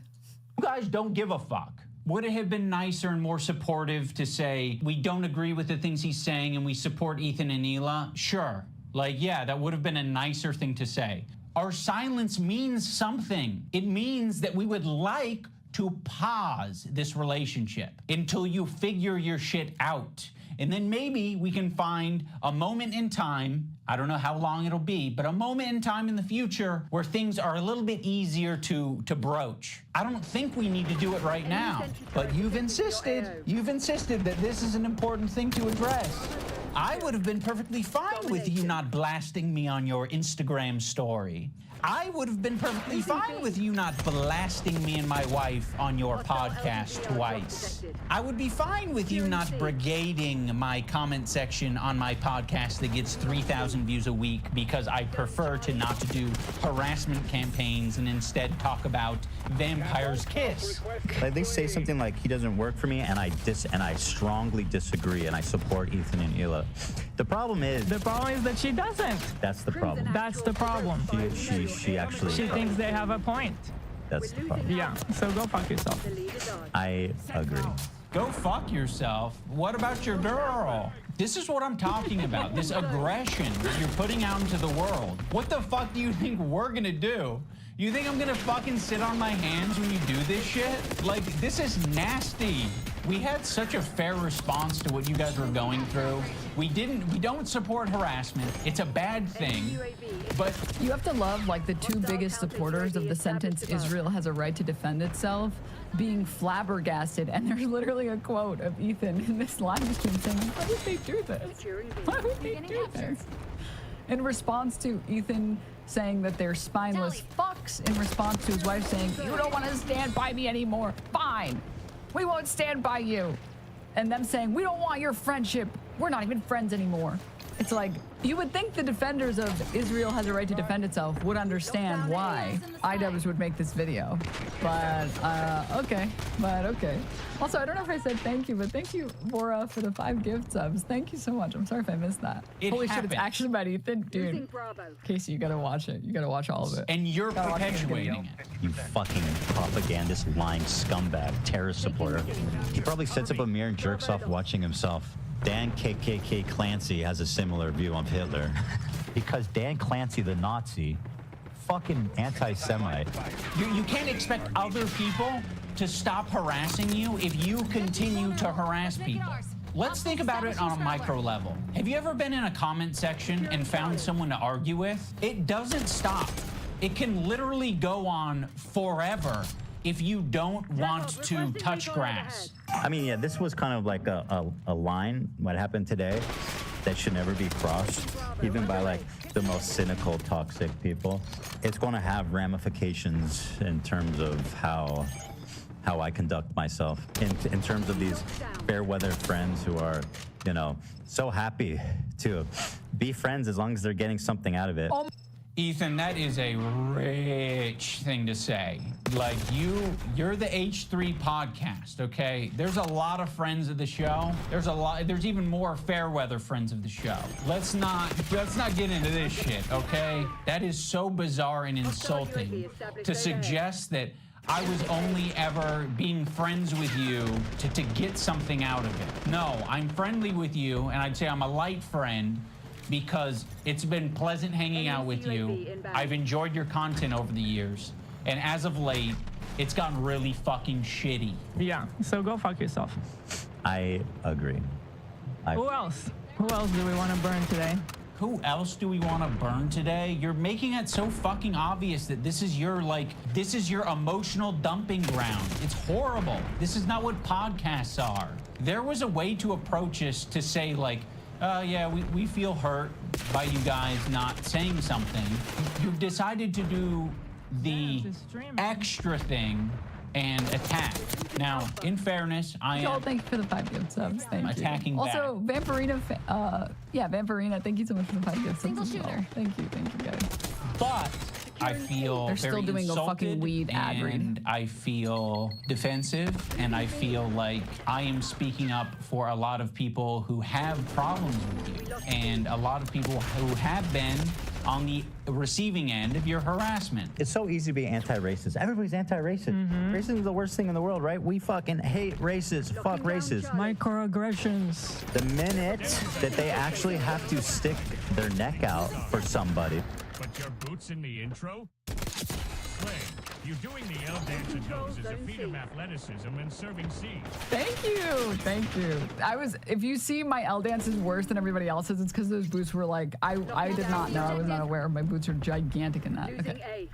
The minute they have to actually risk something to put themselves in under scrutiny, to sacrifice something personally to stand up for racism, then all of a sudden it's like, hey, I don't want to get involved. And that's drama. How much do you care? I don't do drama. How much do you actually care? Isn't that the whole point? Like, I realize that Ethan and Hila are more scared now than they've probably ever been. I feel like anti-Semitism is a thought in their heads now more than ever. And it's not completely unjustified to be thinking about that sometimes. You guys are just hurt, and you're kind of like... Where's Bert? Thank you so much for the 5 gift subs. Dancing around and making very, like, loose, poorly thought out analogies for something that doesn't even apply to us. It's like me making this video is the standing up for something, and it's saying, fuck you, you guys are being bad. You know, I don't think you're bad people, but you are being bad. You're behaving poorly. You're hurting people. I mean, go back to the civil rights. You think that the people who are like the white kids who are protesting with the black students, you think that they were just like not risking anything? Those kids who are marching with the black students and... So in Ethan's analogy, he's the black student and I'm the white student, but I'm the white Evan was thinking that's what he gives up. Thank you, Joel. It is true, none of this is streaming. Also, I'm getting word that they're voting again on whether or not they should continue. Student that's not, you know, marching by his side. I'm not doing the difficult thing. You're gonna have to march on your own, black student. Marching with the black students and... I mean, why is it inspiring? Why is it inspiring? Well, and it's the same thing. To bring it back to the song, just because, but it kind of is the same thing. Like I was thinking about going to Gaza. Yeah. Until I found out it's dangerous. like He's a total performative activist that doesn't give a single fuck about the cause. It's been performed exquisitely, harassing one person and seamlessly transitioning into harassing another one. If anyone's been watching for the past fucking year, I'm pretty sure they have a good idea of your feelings about Hassan. Like people like Anissa are the perfect example because she's friends with these people. She's friends with Denims. Denims is streaming this story about our I'll kid show that, yeah. getting Giarda from the dog, whatever. I'm sorry, I'll accept this take, this position from anyone except you guys. You have laid the groundwork for this type of streaming, which is watching people's shit and giving your unfiltered reaction to it. Why would you expect Anissa, of all people, to say something to Denims? Okay, so by that logic, we should be saying shit to you guys all the time. But I have a feeling you guys wouldn't like if we said shit like that to you all the time. Yeah, we've been respecting you as independent content creators. You can do what you want. We'll treat you as adults. Maybe we shouldn't have been treating you as adults. She could say so much, and it would make her a little bit uncomfortable, right? It's not comfortable. She'll get a little bit of shit. Yeah, just for But saying that would be commendable. And by the way, it kind of speaks for itself that saying, hey, their house is clean, they're, they're actually good people, like that's gonna get you shit. That kind of says it all, doesn't it? There isn't a single person that I respect who would give a fuck if I publicly said that Ethan and Hila are great with their kids, Ethan and Hila didn't kill their dog, and Ethan and Hila wipe their asses or don't have giardia or whatever the prompt is. No one would care. The only person who would care is me, because I'm like, why did I tweet this out? I'm not tweeting out because I'm not your fucking lapdog. That's why I'm not tweeting it out. I'm not saying it to my audience because I don't give a fuck. It's not my business. That's, in my opinion, doing something that's difficult and standing by your principles. That's the whole point. That's what makes standing by your principles admirable, is that it's not always easy. Why are you saying that I'm not standing up for my principles when you don't even know what they are? I get, like, we're a little bit past directly naming me, so we might have gone off on a tangent. If you maybe accepted the phone call and we talked about it, you could have asked me, hey, what are your principles? And I can tell you the way I've been behaving is exactly in line with my principles. Now we're gonna talk about the BDS list. We're gonna start off with Frogan because obviously this is like as bad as it gets. If you're following Frogan, that can only mean that you're anti-Ethan. Oh, this is not a good start. Love of the H3 podcast. You are following Frogan, so that means that you are anti-Ethan. Sam, Morg Pie, friend of the show. Olivia, Ian, Daily Dose of Internet is anti-Ethan. Jesus, this is fucked up. Pokimane, comment etiquette. Oh shit. Asmongold's in here. Asmongold follows Frogan. Asmongold is following. No, Asmon. That means you're anti-Ethan. That's fucked up. We're gonna want to avoid these creators at the top of the list, but one tier below them are the creators who associate with them. They're essentially endorsing all of their statements. You got me, you got Anissa, I think Hassan's in there. You'd think that Hassan would be on the top of the BDS list, but that's not the case. Hassan provides additional value for people. Ethan can turn a blind eye to people collaborating with Hassan because that's what he did. You gotta be the lowest of the low to be associating with the Frogan. Wait, no, this user. You are actual garbage. Human garbage. Oh no, not what Rob Mander 85 thinks. I'm in The shambles. Denims of the world. To associate with Hassan, that just makes sense because he's famous and he's got a massive fan base. Also, Ethan still follows Hassan on Instagram, so Hassan is in his feed. And that's showing up right up on Anissa's and IDubbbz's feed. It's important to remember that this is a living document and people... I'll let you guys know when he's done stalling. ...removed or put onto it depending on how Ethan's feeling that day. You have this other tier of creators that exist below Hassan but are still anti-Ethan. But Ethan really doesn't want to bring your attention to these ones because it's kind of unpopular, you know? A lot of them are famous. It's no coincidence that Ethan stays silent when these powerful, popular men are supporting Hassan. It's because Ethan is a coward. He's a bitch-made coward. I think Ethan has an unreasonable amount of... There's a reason the majority of the targets that Ethan picks are women. Also that they're Arab women. Of respect for these comedians because they have power, they're quick, and I think he knows that they don't fuck with his ideology. But he's gonna keep that to himself because the last thing that he wants to discover is that people that he respects and looks up to, they don't fuck with him. Bill Burr came on. It was like the worst fucking show. It was just horrible. That was like my lowest moment on podcast history. And we could talk about Bill Burr ruined my life. Bill Burr made Ethan go on Lexapro. I was prescribed it and it was in my bedside. And then it was the Bill Burr episode that made me finally start. When Stavros goes on Hassan's stream and he mocks your content nuke. I actually saw a really interesting video about you, man, and I don't know that I'm even comfortable being here anymore. Oh, no.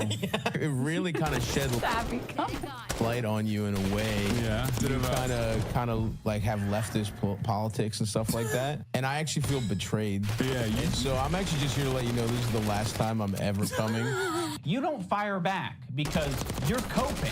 So you're just gonna tuck your tail between your legs and never mention on your podcast that mentions everything. You're bringing up some fucking connection I have on Twitter. Someone mocks you on a stream, you're not touching it. Fuck you, you're a coward. It's just his job. It's just what he does for his job. You know, he doesn't mean it. We're actually good friends. You know, he makes fun of everyone. It's not just me, right? Oh, also, I can't forget about Matt Lieb. Matt Lieb is in this like middle tier. His valuable association is Rhett and Link. So Rhett and Link, conveniently, are also in this category of popular and powerful men who Ethan does not want to burn. But he can't go after Rhett and Link. He can't go after them and say, how dare you guys platform this fucking racist.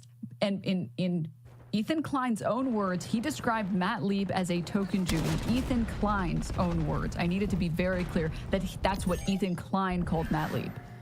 How dare, he doesn't talk to Matt and Rhett and Link and say, how dare you guys platform Matt Lieb? Instead, he tries to get Matt Lieb fired.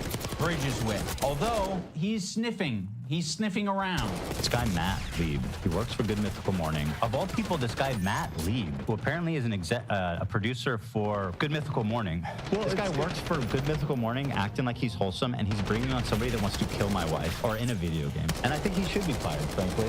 And I hope he is fired. He's pathetic. And he interviewed a fucking, basically a terrorist. I think Ethan only respects power right now, which is one of the reasons I made this video in the first place, is because he thinks I'm weak. He thinks a lot of these other creators that he's gone out of his way to attack, he thinks that they're weak, and he thinks they're a target that he can bully, he can manipulate, he can send lawsuits to, and I want him to know that we're not going to be bullied.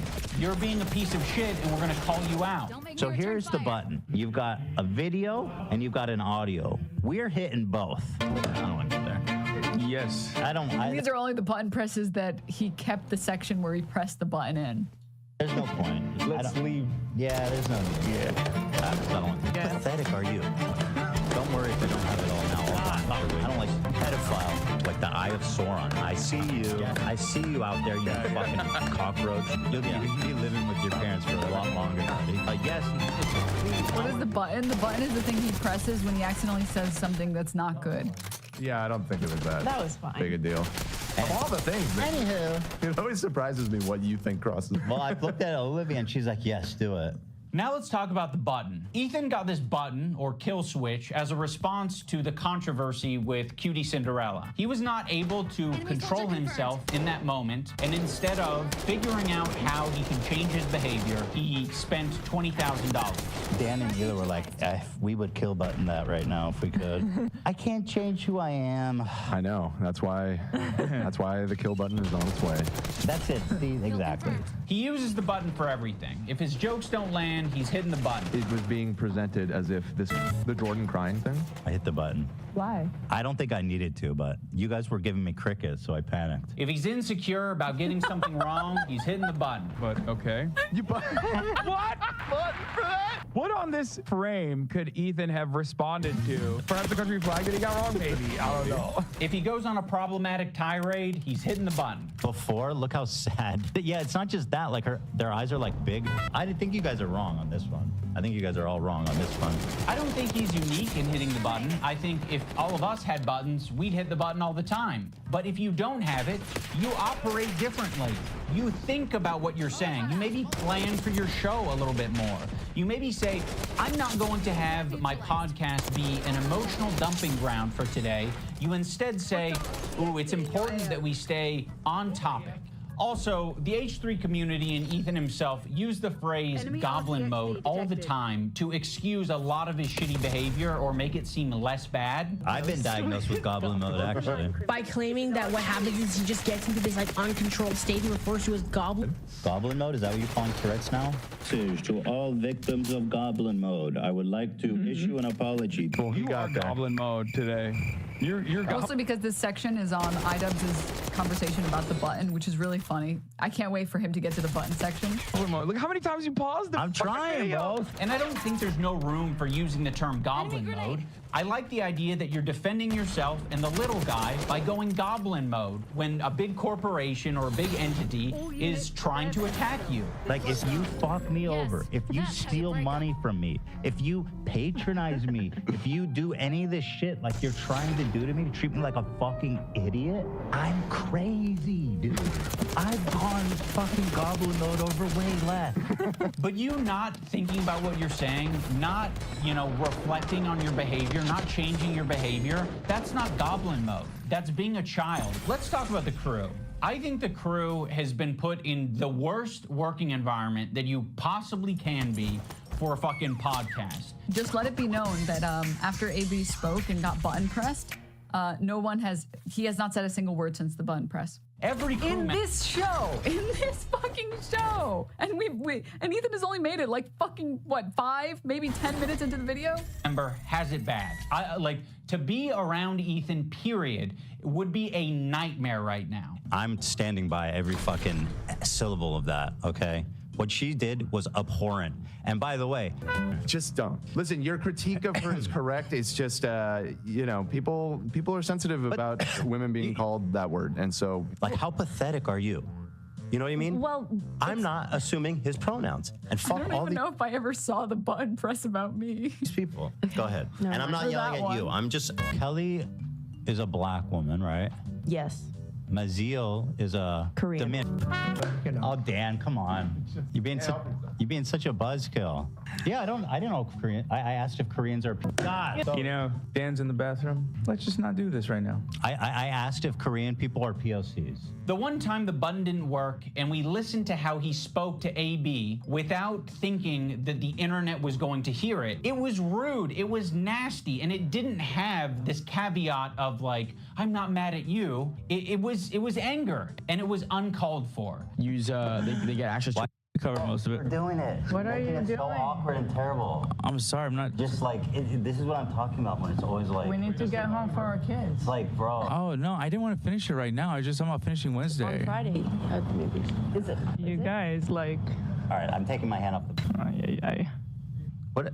Okay, well, heard all that. Thanks, button. And he didn't want to take accountability for it. He immediately wanted to deflect, and he wanted to say that the button fucked him. First of all, I appreciate the hard work. For anyone who missed this segment, by the way, basically they did this is just content cop for anyone who doesn't know. It's them pretending to do like a courthouse thing. As you can see, she's not even wearing a fucking judge outfit. She's wearing a fucking cop hat because this fucking segment is now legally not stolen, colloquially a stolen segment. They're doing a content court. She's wearing a cop hat. You can do the fucking rest, all right? Not that it matters. I don't think Ian really cares about people using the format. I don't think he's ever given a shit about it. But for anyone who missed this original segment, AB worked really hard on a content court section, a content court segment.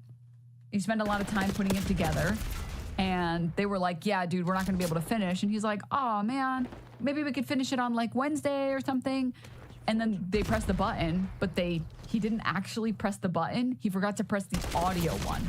He only pressed, I think, like the visual one. And so you could still hear him and what he was saying. And then Elo's like, we have to get back to our kids. And then Ethan tells AB, see, this is what I mean, you're being really fucking annoying. And AB is just like sheepishly like, oh, I'm sorry. I just wanted to know if we were gonna get to finish what I spent this time working on like Wednesday. And they just like chew him out. And then they realized awkwardly that the button wasn't pressed, and they were like, no, we were just nothing to see here. And I loved it, and I really enjoy it. But it's like every time we do it, it's like the show is what it is, and I know. it makes it. I was being selfish. No, dude, that button f***ed me, dude. Can you imagine that button f***ing me over like that? The button fucked you? AB fucked you? Who fucked you? You fucked yourself by being an asshole. He makes it seem like he's not a tyrant of a boss. We're doing it. What are you doing? So awkward and terrible. I appreciate the hard work. This is fucked up. Ian, this is fucked up.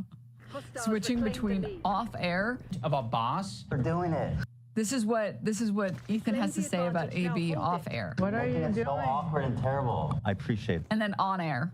the hard work. I know you do. And I loved it, and I really enjoy it. Dan, his producer, is constantly clarifying things on the air and making it clear that what Ethan said was a joke. Ethan is being overly defensive, or he's saying things that are like not true, and he's exaggerating. People saw that. They thought that that was what you searched to I did pull not up type that photo. So I'm just clarifying. Thank you for clarifying. I appreciate you doing that. God forbid. It's okay because I buttoned it. Why? Because it's not that big of a deal, man. Just Like, your how inability to. No. Hold on, Dan. How does it change anything? People knowing that we did it. It's fun when it's a surprise. Okay, well, Well, you just asked how it changed Surprise things. them on your show. Okay, all right. You know, I understand that that's his role, and he's, you know, Ethan's made that his job, or Dan's made it his job. Ethan And then that, thank you. Enjoy your bedtime. leans on it so heavily, in the same way that he leans on the button. Ethan is leaning on all of these people to be adults and look after his behavior and give all of this emotional and empathetic energy for Ethan, but Ethan refuses to give it back to them. Also, let's talk about AB and Lena, two Lebanese employees, and you just continue to talk about the conflict like they... Yeah. Does everyone have a Dan? Do you have a Dan, Denims? Yeah, Dan Clancy. He's in my cellular, yeah. I totally, definitely can fucking insta-call him right now. He's my pocket. That's why I got banned for 30 days. They don't exist. It would be nicer. Can we roll it back 2 minutes? Good idea. Basically, actually, we'll go back to like the button section, because I think it's only fair that we do. He does a full compilation of all the times that they pressed the button. I don't want to get there. Yes. There's no point. Let's leave. Yeah, there's no need. Yeah. But shit, how pathetic are you? Don't worry if you don't have it all now. I don't like pedophile, like the Eye of Sauron. I see you. Yeah. I see you out there, you fucking cockroach. You'll be living with your parents for a lot longer. Yes, please. I want to be a good Jew. I'm a good Jew. Please, guys, please. That was fine. Yeah, I don't think it was that. That was fine. Big a deal. Of all the things that Anywho. it always surprises me what you think crosses. Well, I looked at Olivia and she's like, yes, do it. Now let's talk about the button. Ethan got this button, or kill switch, as a response to the controversy with Cutie Cinderella. He was not able to control himself in that moment, and instead of figuring out how he can change his behavior, he spent $20,000. Dan and Mila were like, we would kill button that right now if we could. I can't change who I am. I know. That's why the kill button is on its way. That's it. See, exactly. He uses the button for everything. If his jokes don't land, he's hitting the button. It was being presented as if this was the Jordan crying thing. I hit the button. Why? I don't think I needed to, but you guys were giving me crickets, so I panicked. If he's insecure about getting something wrong, he's hitting the button. But okay. What? Button for that? What on this frame could Ethan have responded to? Perhaps the country flag that he got wrong? Maybe. I don't know. If he goes on a problematic tirade, he's hitting the button. Before, look how sad. But yeah, it's not just that. Like their eyes are like big. I think you guys are wrong on this one. I think you guys are all wrong on this one. I don't think he's unique in hitting the button. I think if all of us had buttons, we'd hit the button all the time. But if you don't have it, you operate differently. You think about what you're saying. You maybe plan for your show a little bit more. You maybe say, I'm not going to have my podcast be an emotional dumping ground for today. You instead say, ooh, it's important that we stay on topic. Well, I think the basis on why he got the button in the first place is very telling. I've said this 5 billion times at this point. If the reason he got the button was because he had a guest on, and the guest was like, oh my God, I turned on 54 Wilshire and on like 72 Spaghetti Road, and man, the traffic was crazy. I could not find parking. They're like, dude, shut the fuck up. Shut up. You're literally telling everyone where to go. Stop. Stop, stop, stop, stop, stop. And he's like, we're getting the button. We need a button for sensitive information. We need a button for sensitive information. That was really bad. That was really bad, and we don't want that to happen again, so. Okay. Yeah, I think that that's a very good reason to do that. Yeah, I think that that's legitimate. And especially if you run a show where you have lots of guests on, right? Which they have lots of guests on. Lots of guests on their show. Some of which are people that aren't necessarily as internet savvy or whatever. When it's, I can't stop making fun of people in ways that are offensive, so I have to get this button. Jesus! Everyone's doing good. Thank you so much for the 5 gift subs. Joel, thank you so much again for 5 gift subs. Thank you. Also, the H3 community and Ethan himself use the phrase goblin mode all the time to excuse a lot of his shitty behavior or make it seem less bad. I've been diagnosed with goblin mode, actually. By claiming that what happens is he just gets into this like uncontrolled state he refers to as goblin mode. I do not call myself goblin mode. Yeah, yeah, you did. Goblin mode? Is that what you're calling Tourette's now? To all victims of goblin mode, I would like to issue an apology. You got goblin mode today. You're goblin mode. Look how many times you paused it. I'm trying, bro. And I don't think there's no room for using the term goblin mode. I like the idea that you're defending yourself and the little guy by going goblin mode when a big corporation or a big entity is trying to attack you. Like, if you fuck me over, if you steal money from me, if you patronize me, if you do any of this shit like you're trying to do to me, to treat me like a fucking idiot, I'm crazy, dude. I've gone fucking goblin mode over way less. But you not thinking about what you're saying, not, you know, reflecting on your behavior, not changing your behavior, that's not goblin mode. That's being a child. I've been watching for a while, and I've been meaning to say I was banned from H3 chat for being the one to call them out on that episode. They kept saying things about you and Epstein. Aw, thanks, Nola. Let's talk about the crew. That got you banned, I think the but crew welcome has to been the put in the worst working better environment side. that you possibly can be for a fucking podcast. Every crew member has it bad. Like, to be around Ethan, period, would be a nightmare right now. I'm standing by every fucking syllable of that, okay? What she did was abhorrent.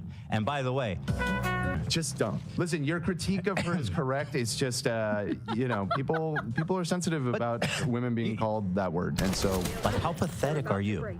You know what I mean? Well, it is really funny, I have to say. Maybe see, this is why I'm kind of built for content.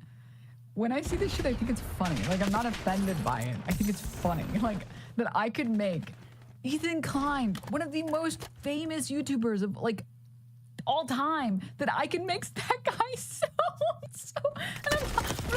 and then like some of the clips where he's like calling me an evil, vile woman, I'm just like, as he's like paused on me, and like one of the evil woman clips is me being like, oh, this was debunked, right? About the woman who, one, did not claim that she was raped, despite what Ethan Klein would lead you to believe, and two, had her story recounted and changed completely from they treated all the women like queens and they weren't allowed to touch us to half the women I spoke to in captivity were raped. And so her testimony isn't as valuable anymore because, you know, it changed so drastically without an explanation at all. But like, that's the evil woman clip or whatever. I'm not assuming his pronouns. And fuck all these people. Go ahead. No. And I'm not. Adams, be careful. Ethan and Hila are listening to you in the car right now. Oh, hi guys. Hi. Technically, if someone gifts subs, they'll be able to hear, Hila will be able to hear Hila saying that I'm streaming. I'm not yelling at you. I'm just, Kelly is a black woman, right? Yes. Maziel is a Korean. Oh, Dan, come on. You're being such a buzzkill. Yeah, I didn't know Korean. Contraband, thank you for the 5 gift subs. Farina, thank you for the 5 gift subs. Asked if Koreans are. God. You know, Dan's in the bathroom. Let's just not do this right now. I asked if Korean people are POCs.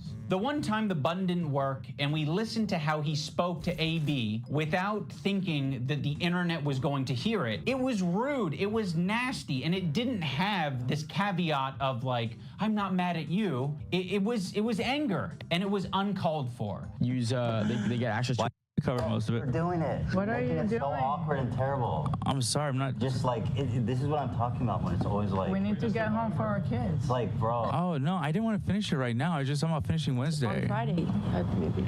Is it? You guys, like. All right, I'm taking my hand off the. Ay. What? Okay, well, I heard all that. Thanks, Button. And he didn't want to take accountability for it. He immediately wanted to deflect, and he wanted to say that the Button fucked him. First of all, I appreciate the hard work. I know you do. And I know. loved it, and I really enjoy it. But it's like every time we do it, it's like the show is what it is, and I know. it makes it. I was being selfish. No, dude, that Button f***ed me, dude. Can you imagine that Button f***ing me over like that? The Button fucked you? AB fucked you? Who fucked you? You fucked yourself by being an asshole. He makes it seem like he's not a tyrant of a boss. We're doing it. Which, again, for anyone who missed the, when we were watching a little bit of this earlier, the context for this is that AB spent a lot of time and love and sweat putting together this content court episode for them and putting together some details for the content court that they ended up doing as a segment. And because I remember a detail. They showed up to the studio late. They showed up an hour late, so they didn't get to finish it. And so AB said like, oh, like, wait, maybe we can finish it? And they responded. They pressed the button and they responded and said, You're making it so awkward and terrible. What are you doing? We have to go back to our family. We have to go back. Why are you being so annoying? To which he says, like, I'm sorry. Like, I'm sorry. I guess I was selfish. I just meant, like, can we finish it on Wednesday or, like, Friday? Like, I spent some time on it, and I was hoping that we could get to it. And then when they realized that the button didn't work. It's so awkward and terrible. I appreciate the hard work. I know you do. And I loved it, and I really enjoy it. I loved it, and I really appreciated the hard work, and I really loved it, and I really appreciate it. It's like, why did you need a button for that? Why couldn't you have just said that? Why did you press the button in the first place? Why didn't you just tell AB when he said, oh, wait, you guys aren't going to finish it? Why not just say that in the beginning and say, no, listen, man. I loved it. It was really good. I can tell you put a lot of soul and effort into it. We're really exhausted. We're going to head home, take care of our kids and stuff. Maybe we can try and get to it on Wednesday or Friday. But instead, no, that's not their first go-to. That's not their default. Their default is, you are our rent-a-friends. We can treat you however we'd like. And we want to be able to do that, which is why we have, at least part of the reason why we have this button. Ken, thank you so much for the 5 gift subs, by the way. Thank you. Oh my God, thank you for the gift subs to Nightbot and Stone Kerbal. Thank you for the 25 months. I mean, Ian here is just trying to prove that this guy, he treats his fucking employees like shit. That he does as much as he can get away with, basically. AB is not a perfect victim, but he has done some shitty things, and he's definitely a victim of Ethan's narcissistic crash out. Oh, for sure. I loved your work, and I love you, except when I think the cameras are off, and then I hate you. It's not that he hates him, it's that he just wants to be able to speak without repercussion. He doesn't have to. I mean, this is, and anyone here who's like had a boss before, you understand this dynamic very well. Your boss can kind of berate you as much as you want, as much as they want, because you aren't really interested in going and finding a new job, especially if you like your job. Which obviously the reason why anyone would work for like a podcast is because they genuinely feel like they like the show or they like the person or whatever. It's not a hate thing, it's a respect thing. And you know, as an employee, you're willing to deal with a lot of abuse, even though you know you can never dish out that same level if you like the job, especially like the creative aspects of the job, right? I don't understand what it's like to have a genocidal apologist boss. Yeah, I mean, look, I'm not going to claim anything besides just trying to explain the context for what Ian is bringing up, because we've already rehashed the stuff regarding AB and stuff, and I don't want to go in circles and just say it over and over and over again, but yeah. It also takes a lot to make some people leave. Workplace toxicity is so clearly inside this workplace, yeah. I did have a genocidal apologist boss. I had to quit LMFAO. I mean, I don't blame you. But Joel, thank you for the 5 gift subs. Thank you. And his producer is constantly clarifying things on the air and making it clear that what Ethan said was a joke. Ethan is being overly defensive, or he's saying things that are like not true and he's exaggerating. People saw that. They thought that that was what you searched to I did pull not up type that photo, so I'm just clarifying. Thank you for clarifying. I appreciate you doing that. God forbid. It's okay because I buttoned it. Why? Because it's not that big of a deal, man. Just like your inability to. No. Hold on, Dan. How does it change anything? People knowing that we did it. It's fun when it's a surprise. Okay, well. You just asked how it changed. Surprise them on your show. Okay, all right. You know, I understand that that's his role, and he's, you know, Ethan's made that his job, or Dan's made it his job. Ethan leans on it so heavily, in the same way that he leans on the button. Ethan is leaning on all of these people to be adults and look after his behavior and give all of this emotional and empathetic energy for Ethan, but Ethan refuses to give it back to them. Also, let's talk about AB and Lena. I mean, this is sort of like The Ring, right? I mean, not even Tolkien's Ring, but like prior to that, Ring of Gyges, like, it's that the power corrupts. Not everyone, not always. I don't believe in like these absolutist takes, but it's that there's a reason why there are so many bosses that act this way, right? It's because when you have that power, you realize slowly but surely you can just get away with more stuff. And it takes, like, it literally takes you being exposed because the button didn't go off to be like, no, it's that we loved it, okay? We loved it. I love you. I love all the hard work you put in. The invisibility wore off, right? And then you were like, oh, no, I promise I'm not a piece of shit, actually. Right? Middle Age, thank you for tuning in. Vampirina, thank you for the 10 gift subs. Thank you. Thank you. Lebanese employees, and you just continue to talk about the conflict like they don't exist. It would be nicer, a lot nicer, for you to shut the fuck up about it. You're allowed to do that. Hezbollah in Syria alone killed double that much. All right, I'm gonna move on. I just want to play Hassan talking about that empanada. Ethan doesn't want to change, and he wants to bring the entire crew down with him, because he's putting them in this position every day, right? But it's more important that he gets this shit off his chest. It's more important that he dumps. We're all... He's dumping, dude. Poopy Ethan Klein is dumping. Oh, Lord, Poopy Ethan Klein. I'm sorry, all right? I'm sure the video goes crazy. Thank you. I have to say, this is like a really good segment. I hadn't really thought of it. Like, if you asked me to make a full... Because the thing is, all the videos I've made have been fighting against basically him defaming me. But I would never be able to... Or not never... I think I would struggle to come up with a good conclusive video on Ethan Klein just because there's so much garbage. There's just so much garbage to like fucking sift through. Organizing it this way and setting up a section for the button that really I think goes to Ethan Klein's character, to the core of his character and how he doesn't like being held accountable. That was good. Your second video was so good you couldn't even acknowledge it. Yeah, it's pathetic. It's like some of the most pathetic shit I've ever seen in my life. All familiar with Goblin mode? Well, Ethan debuted a new mode recently. And by the way, my ratio is pretty good. Like, I'm looking at like 20 Goblin modes to 1 too far. Demon mode, let's call it. What makes demon mode different than goblin mode is goblins aren't really like an intimidating, powerful force. If the goblin is persistent, it can get what it wants. When I'm done with the other one, the big one that's dropping probably next week, my full attention is going to you, George. Like the Eye of Sauron. I see you. I see you out there, you fucking cockroach. Ethan, the reason the internet got behind you when you were being sued by Matt Haas or when you were being sued by Ryan Kavanaugh is because people saw you as the underdog. They saw you as the guy who's defending the common man. I'm suing, and I cannot wait for you guys to read it. At the moment, we are writing 3 complaints for 3 people. You are doing the classic rich asshole thing. You have a deficit of friends. You have a surplus of enemies. I'm just gonna start tariffing the way Trump's tariffing at this rate. Oh, I'm sorry. Isn't it really funny? I will just say, judge me by my enemies, chat. Isn't it really funny that all of my enemies are kind of like shut-in weirdos, shut-in weirdo freaks who don't have any friends and complain about not having any friends. XCC complaining about not having any friends. Asmongold never leaves his fucking house. Ethan Klein, his only friends he has to pay. Like, oh fuck, dude. You feel really bad. You feel hurt. But you also have a surplus. Oh, thanks, Ty Hampton. Of money. So what can you do? You can use that money to bully and intimidate people. These public legal threats that you're making to fellow creators, these legal threats that you're making to people. Also, chat, you have to understand, when I say all my enemies don't have friends, I'm not saying if you have no friends, you must be my enemy.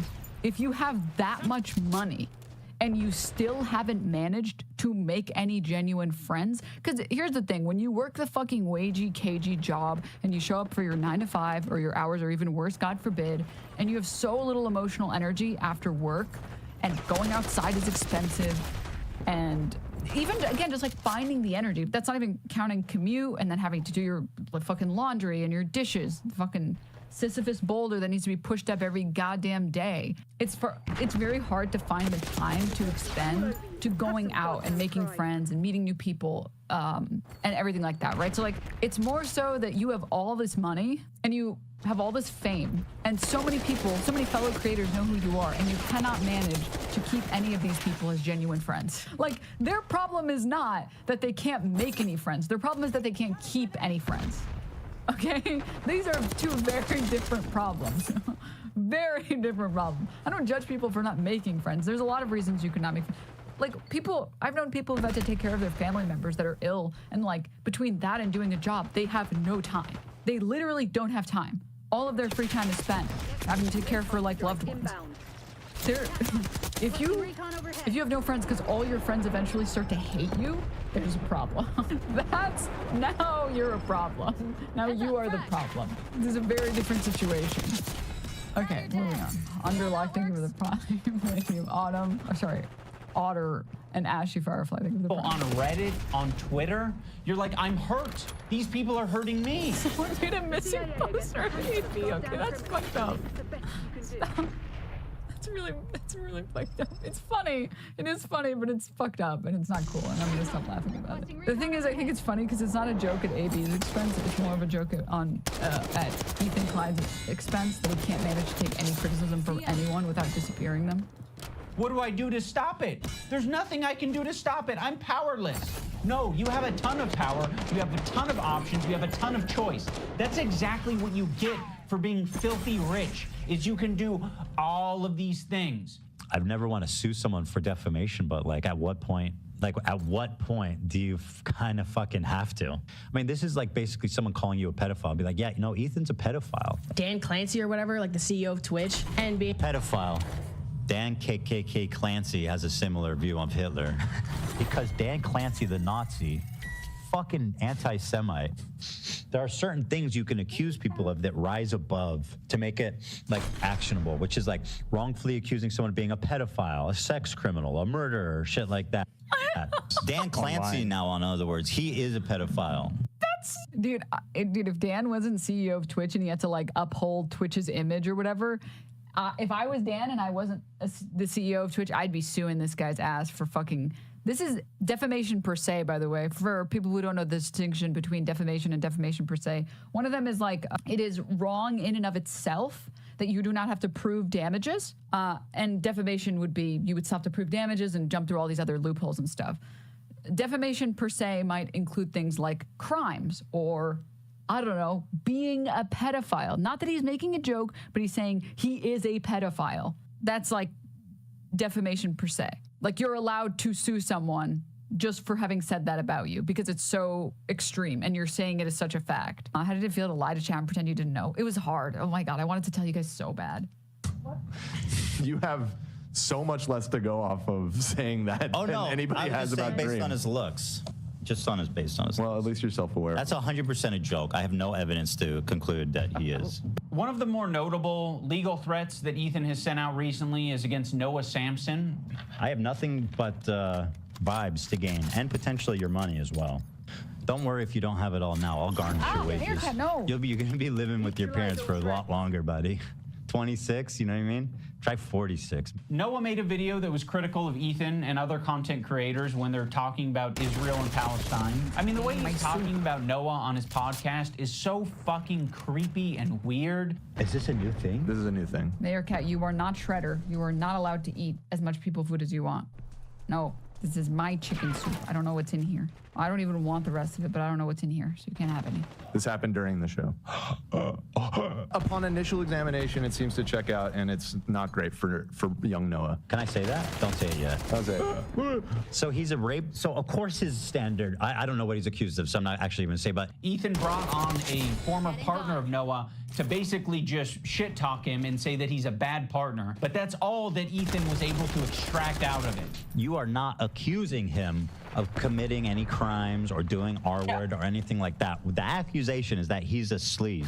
Absolutely. Noah Sampson, as far as I know, is not a rapist. Fuck you to Noah Sampson, who's not just a liar and a scumbag, but also a creep. Allegedly. What is on his face? Ew. Allegedly. Now let's talk about the left-leaning Democrat. He presents himself as someone like me, a left-leaning Democrat who supports basic things.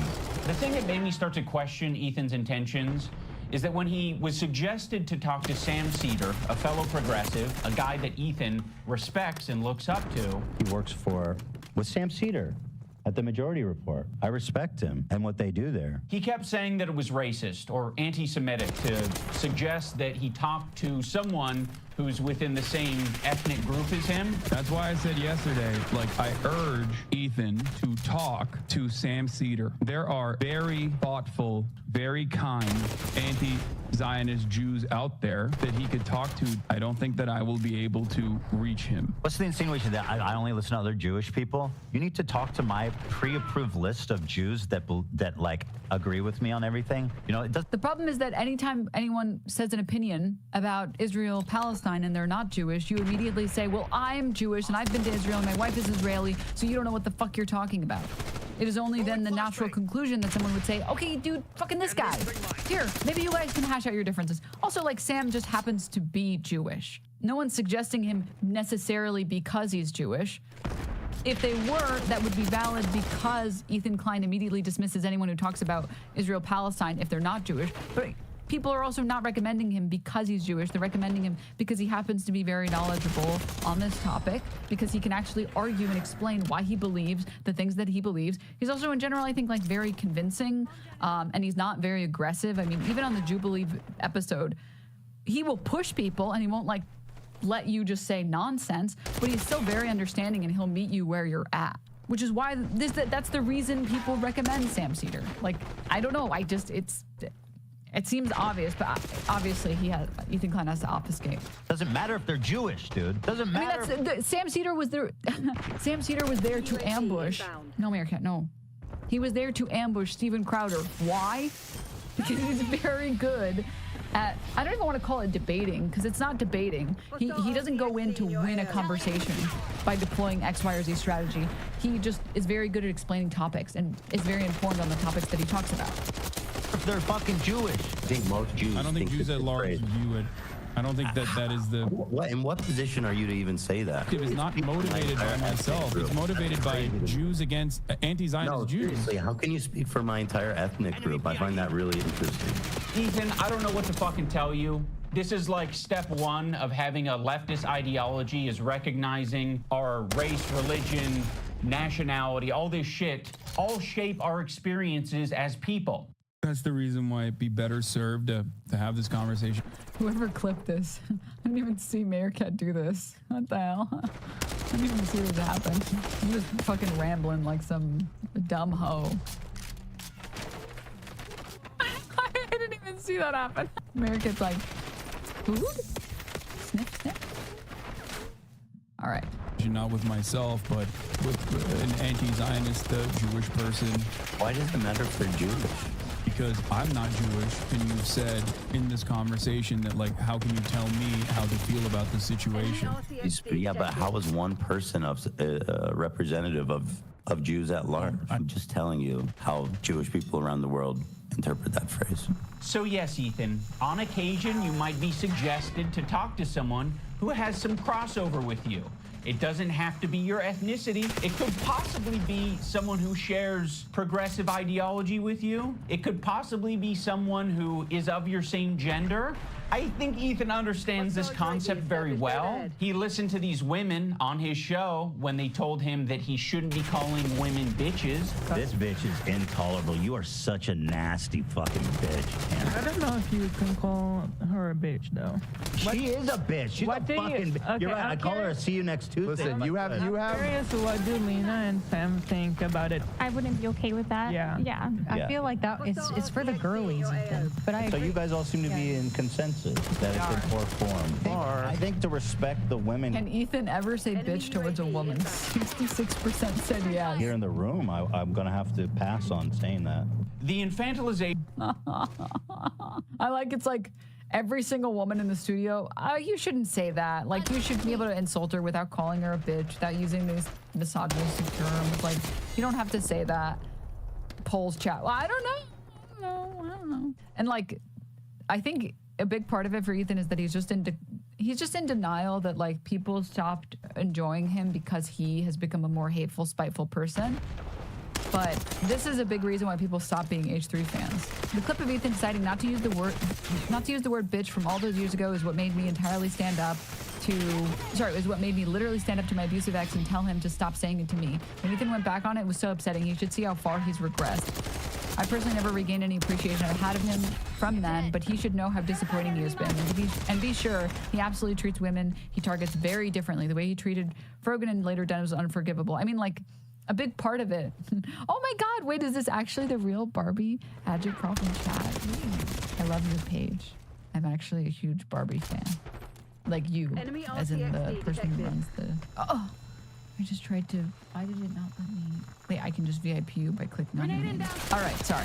I got distracted. I was thinking. Of Ethan Klein is fucking... I'm so sorry. Sorry to pause. I'm doing an Ethan Klein. I also want to look at this doing. No, I'm not laughing about the 9/11 joke. I'm not laughing about that because that's wrong and it's messed up and nobody should ever laugh about 9/11 ever. I'm laughing about this Hassan tweet. Someone should ask why he silenced his Lebanese employee for a dissent and where he went since he no longer seems to be there to give Ethan feedback. Nauseating. No. He's not a child. He is absolutely capable of looking into Hassan, learning about his politics, interviewing, doing loads of things to figure out where he stands. He presents himself as someone like me, a left-leaning Democrat who supports basic things. And for the first time, I noticed an inordinate amount of radical, hardcore leftists. I mean, I thought we were social democrats, not whatever this was. This comment from Hassan really started to sound... I have to say, the funniest thing to come out of the content tube was people running with me saying...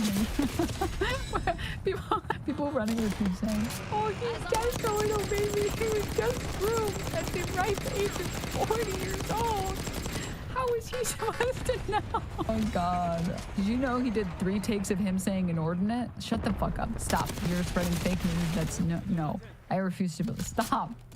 Some alarms in my head. I was already getting uncomfortable with our partnership. I started to wonder if I had any idea who this guy actually is. You made how many episodes with Hassan? Like, this guy made a fucking program with the biggest mega leftist on the platform. Now he's acting like he was tricked and he was incapable of figuring out what this guy's beliefs were. Bro, I didn't make the fucking leftist program. You did. You made fucking, what, 60 some odd episodes of this shit for hours talking to this guy? You didn't have a problem with any of it until, Ethan talks about being aware of Hassan's 9/11 comments and then sort of leaves it at that. Like it was just a joke. Actually, I think Ethan describes them as edgy moments or jokes. You might remember him from such classics as... America deserved 9/11, dude. Fuck it, I'm saying it. Now, to be clear, I knew about all these edgy, controversial jokes at the time we made the show together, because who am I to judge?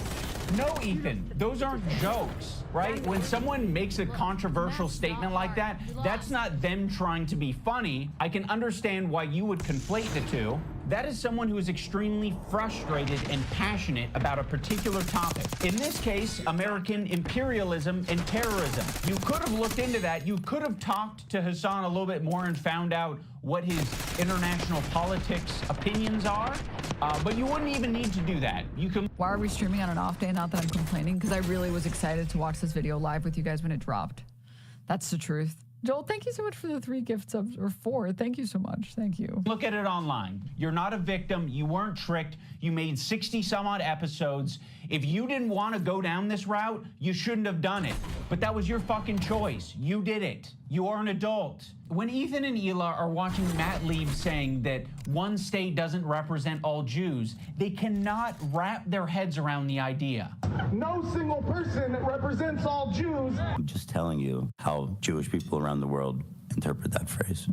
No single person represents all Jews, as no single state represents all Jews. Let's go, dude. Oh my God, he's so based. This is another weird thing. Oh my God. Israel, this is a lie that I see Hassan and people pander. They say that Israel's going to war on behalf of Judaism. They have never, I don't believe that that's ever been stated. They literally call themselves the state of the Jews. That's what they call themselves, a home for the Jewish people. What the fuck are you talking about? And I don't think Israel ever explains that it's like... We're eating huge today. I think Israel has... New content cop on H3. Getting paid to watch Twitch because I have this open at work. Yeah, hell yeah. Yeah, Burger King foot number 14. Burger King foot lettuce. Yeah. It says it's a place where Jews can go. Israel's just a place Jews can go. With that slogan, we might actually have peace. You know, if that's all. Dude, Daft Punk, what did you link? Basic law: Israel as the nation state of the Jewish people. Informally known as the Nation-State Bill or the Nationality Bill, it is an Israeli basic law that specifies the country's significance to Jewish people.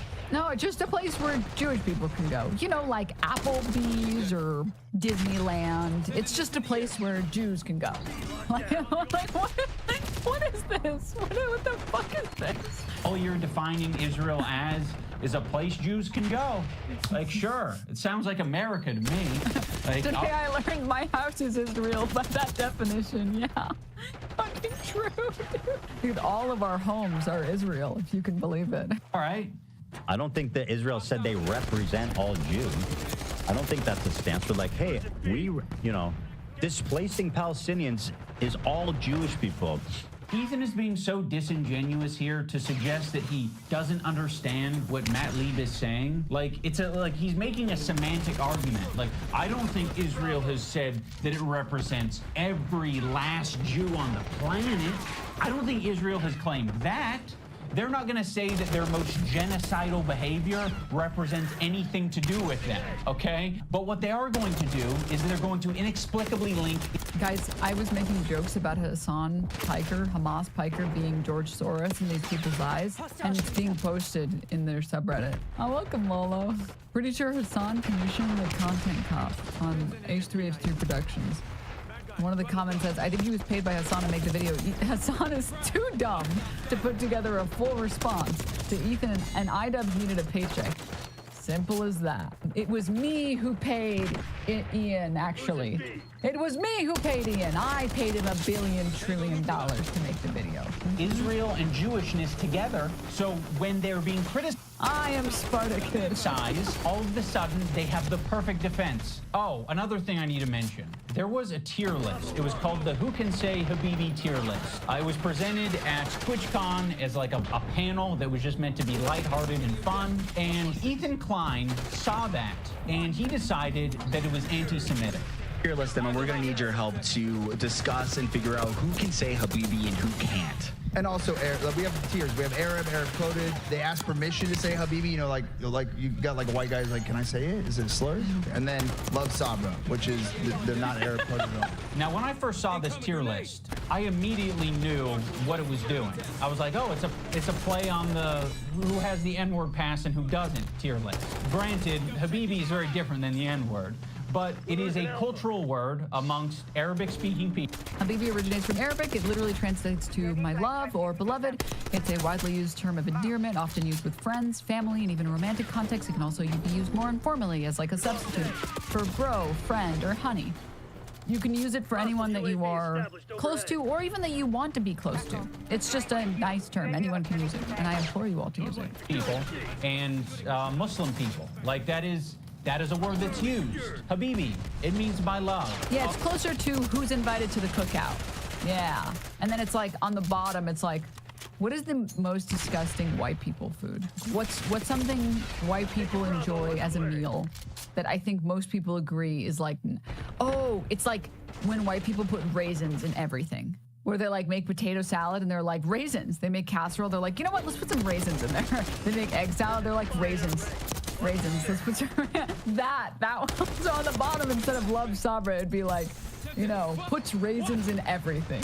Oh no, don't do that, Habibi. Oh yes, Habibi. You're my Habibi, I'm your Habibi. So yes, it's meant to be a fun way that these Arab content creators can express their Arab culture and be proud of it and happy about it. Because it's not like they have massive representation on the platform. Making a tier list based on race. And nobody has a fucking problem with that. Okay, you have a tier list based on race. Where's the Jewish panel? Yeah, poor Vio got banned for a month.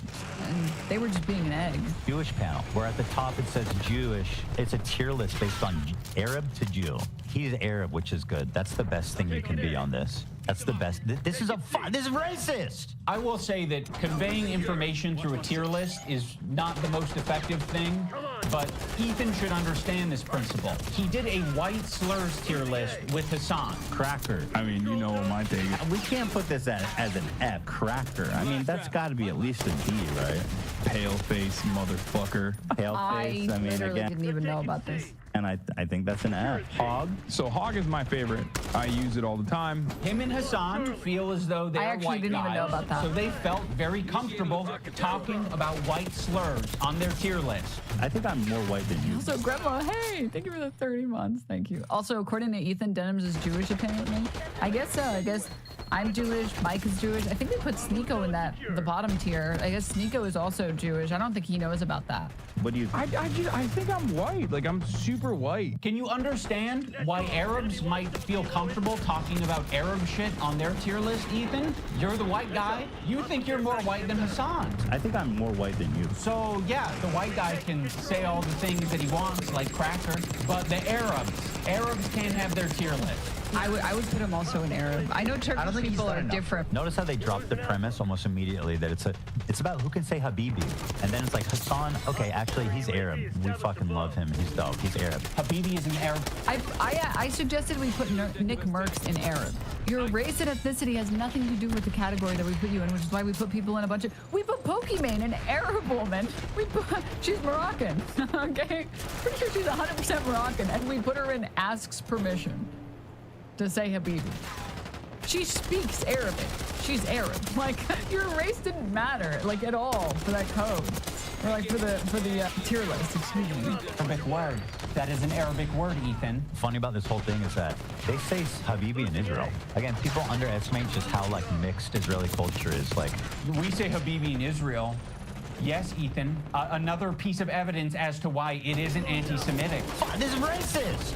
If you're not Arab or understand Arab culture at all, which is a lot of Americans, and Ethan Klein presents you this tier list and calls it anti-Semitic, you're just gonna eat it up. It's not. Ethan is just proving his location on this tier list under Love Sabra because he doesn't understand Arab culture. There's a lot of Arabs who eat Sabra. There's a lot of people like me who eat Sabra. A lot of the times it's all that's in the store, and I'm gonna buy it and I'm gonna eat it, but it is not the good shit. Like the average Arab American, they're gonna go in the store and the only option they have is fucking Sabra. And that sucks that that's the only option, right? Arab communities and distribution facilities are not widespread across the US. So what are they left with? They're left with a common, relatable, shitty hummus, which is Sabra. And what's so fucking pathetic about this whole thing is after he was able to get these Arab creators banned off of Twitch for 30 days, he goes on to talk about how bad Sabra hummus is on his show. I don't think anybody wants to prefer Sabra over homemade like restaurant quality hummus. You know, it's what's there. Like weirdly fluffy. It is fluffy. Weird. Yeah. I would buy it sometimes and eat it. It's not the best. The problem is with Sabra, in my opinion, it's only good for the first 2 days. For some reason, like when you eat this Sabra shit, it just feels so much heavier. And imagine eating a whole fucking vat of Sabra. That's crazy. Yeah. I've never liked hummus. Oh, good. Well, you hate Jews, then. And Arabs. Yeah. This is racist. Yeah, it's almost like you can This is racist. have a discussion about Sabra hummus being a bad hummus without it being at all related to a Jewish thing or an Israeli thing. He can have that discussion as much as he wants on his podcast because we all know his intentions are anti-Semitic. This is what he did. He hit his heart hard. The Zionism is leading to not accepting other cultures, embracing their own culture, and instead thinking that that is an attack on you.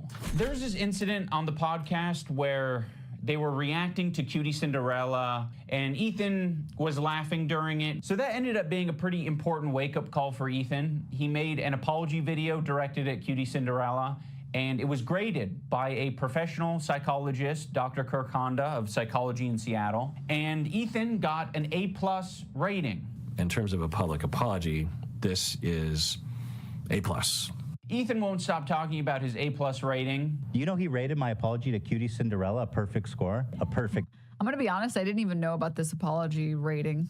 10. A perfect 10 out of 10? Literally 10 out of 10. Go back. I can teach you how to make a good apology. I'm the best at it. 10 out of 10. I know what a perfect apology is, lady. You fucking don't. Is my perfect apology in this PowerPoint? Dude, I got a perfect 10 out of 10. This one is actually best apology, so. Ethan Klein, you guys, oh my God. I was trying really hard to think about an impactful moment during this video. Like, could I do something that would really wake Ethan up? And I don't know if this came from a good place or not, but also, yeah, bragging about your apology rating reduces it to an F-. Yeah. For anyone who somehow hasn't seen it, he was apologizing for this. He was apologizing for doing this. This is when Cutie was talking about the trauma that she was experiencing from seeing and knowing about the deepfake porn of her and other people in the content space. Why? What is going on with you? I know, sorry, don't mind me. If you were able to look at women who are not selling themselves or benefiting off of being seen sexually. You're a monster, dude. You guys are crazy. Why did you do that? Zach, what the fuck, bro? And he blamed it on Zach. Meanwhile, he was the one who asked Zach to play it, from my understanding. There were a couple people in there that were not smiling, and there were a couple of people in there that were not comfortable. Horrible tattoo? No, unfortunately. There's a couple of people not comfortable showing their face. I mean, dude, even fucking like Love, is that his name? I'm gonna be honest, guys. I thought this guy was Zach for like 500 years. I didn't know that this guy was Zach. I've been actually dead naming, well, not dead naming, I guess, but misnaming. I thought that guy, I didn't know that. This guy apparently is Zach. This guy apparently is Love. Sorry. Dude, fucking Love is there and not like, he's not even fucking laughing, dude. I don't blame the staff in that situation. The ones that are laughing or the ones that are smiling or whatever, because it's kind of like, you don't know how your body's gonna react to somebody else making a joke. And like the entire thing is like, people respond differently to stress differently. So I don't judge those people too harshly. I do judge Ethan Klein because that's his fucking show and you have a responsibility to handle these topics with some fucking grace. And you're like cackling and you're like, oh, I shouldn't be laughing at this. Oh, I shouldn't be laughing. Oh my God, I shouldn't laugh. I should not.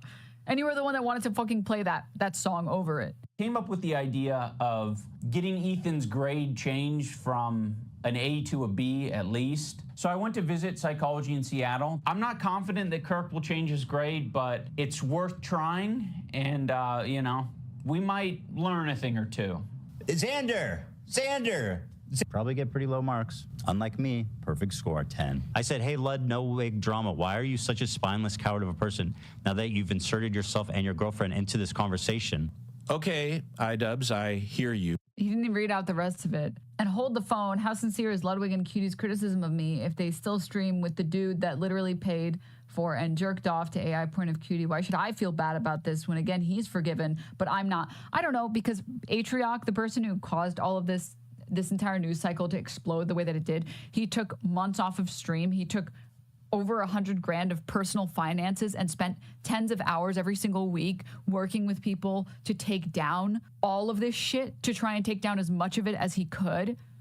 I'm not saying that anyone has to forgive him. I'm definitely not saying that Cutie has to forgive Atrioc or that, again, anyone had to forgive Atrioc, especially not the people that were hurt the most by Atrioc's actions. But I believe in rehabilitation, and he owned up to it, and he stopped streaming. He stopped his content. He took personal time, dedicated that personal time to working with agencies and working with orgs that help take down deepfakes, that help take down revenge porn that help take down and work with DMCA notices and stuff. And he said, anyone at all, anyone, it doesn't matter what your size is, if you have things on the internet of you that are of a sexual nature, even a little bit, and you'd like it taken down and you need help and you don't know where to turn to, please message me. Took out over $100K to personally, in addition to all the time that he spent actively working on trying to improve the situation, working with directly the people who help victims of this.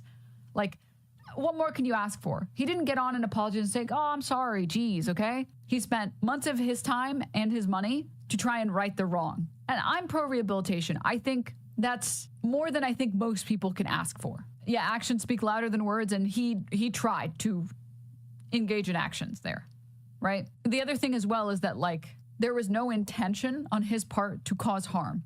It was an accident because he alt-tapped. Not to make it okay. That doesn't make it okay. Obviously, that doesn't make it okay, because at the end of the day, what happened, there was a surge in these searches, which hurt a lot of people. versus Ethan Klein, who got on, made a joke at somebody else's expense, thought it was funny, and then apologized. Not that he accidentally showed something and then started laughing, not that someone accidentally pressed a button or something, that there was intent on Ethan Klein's part and then he realized it didn't play over well and then he apologized. And, you know, I'm pro rehabilitation. I think we should give credit where credit is due on people who genuinely try to right their wrongs. For people who genuinely put in the effort to right their wrongs. Because that's all you can ask for. And as far as I'm concerned, if Cutie or any of the other women that were harmed never forgive him, that's their prerogative. I'm not going to ask them to forgive him. I don't think that that's part of the deal. But I do think that, you know, like, again, rehabilitation. He did what he could, and I'm pretty sure he still works with the people who helped take down that sort of stuff. So, yeah. Inserted yourself and your girlfriend into this conversation. Okay, iDubbbz, I hear you. You're in the room with me right now. I hear you. I hear your request. I understand it. I can understand where it's coming from. And I guess have a policy that when there is a grade for an apology, I am just grading that discrete apology as I see it without taking any consideration of prior or future behavior. If you're wanting me to comment on the overall behavior or the recent behavior from the clips that you have shown me, I believe that Ethan is a good person and that eventually he will feel sorrow and will feel sorry and will apologize. And I will be there to evaluate that apology when it happens, which I know it will. Oh, brother, this guy stinks! Unfortunately, Kirk did not change his grade. But that's okay, because this is the internet. Anyone can have their own official apology rating system. So I'm going to rate Ethan's apology a B-. That's just based on my own feelings and my own rubric. When Psychology in Seattle was watching these video clips of Ethan, he said that it looks like Ethan could just use a hug. Now, of course, it kind of pisses me off to hear that shit, because I'm like, what are we doing? What are we saying? He needs a hug? No, he doesn't need a hug. He needs a good fucking ass whooping is what he needs. I think something that's very important to me in bringing back Content Cop is to be fair. I think that was something that was not illustrated in previous Content Cops that I think should have been and probably wouldn't have left me with so much regret.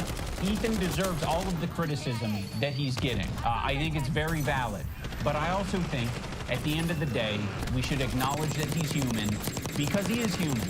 And he is in a situation that's making him extremely scared, paranoid, defensive, sensitive, and I'm sure other features and feelings. In the spirit of Kirk saying that it looks like Ethan could just use a hug, I have challenged some of his most powerful haters to put down the haterade and just say something nice and charitable about him, because I think he deserves it. I just wanted to say that I respect that you are genuinely yourself on the internet.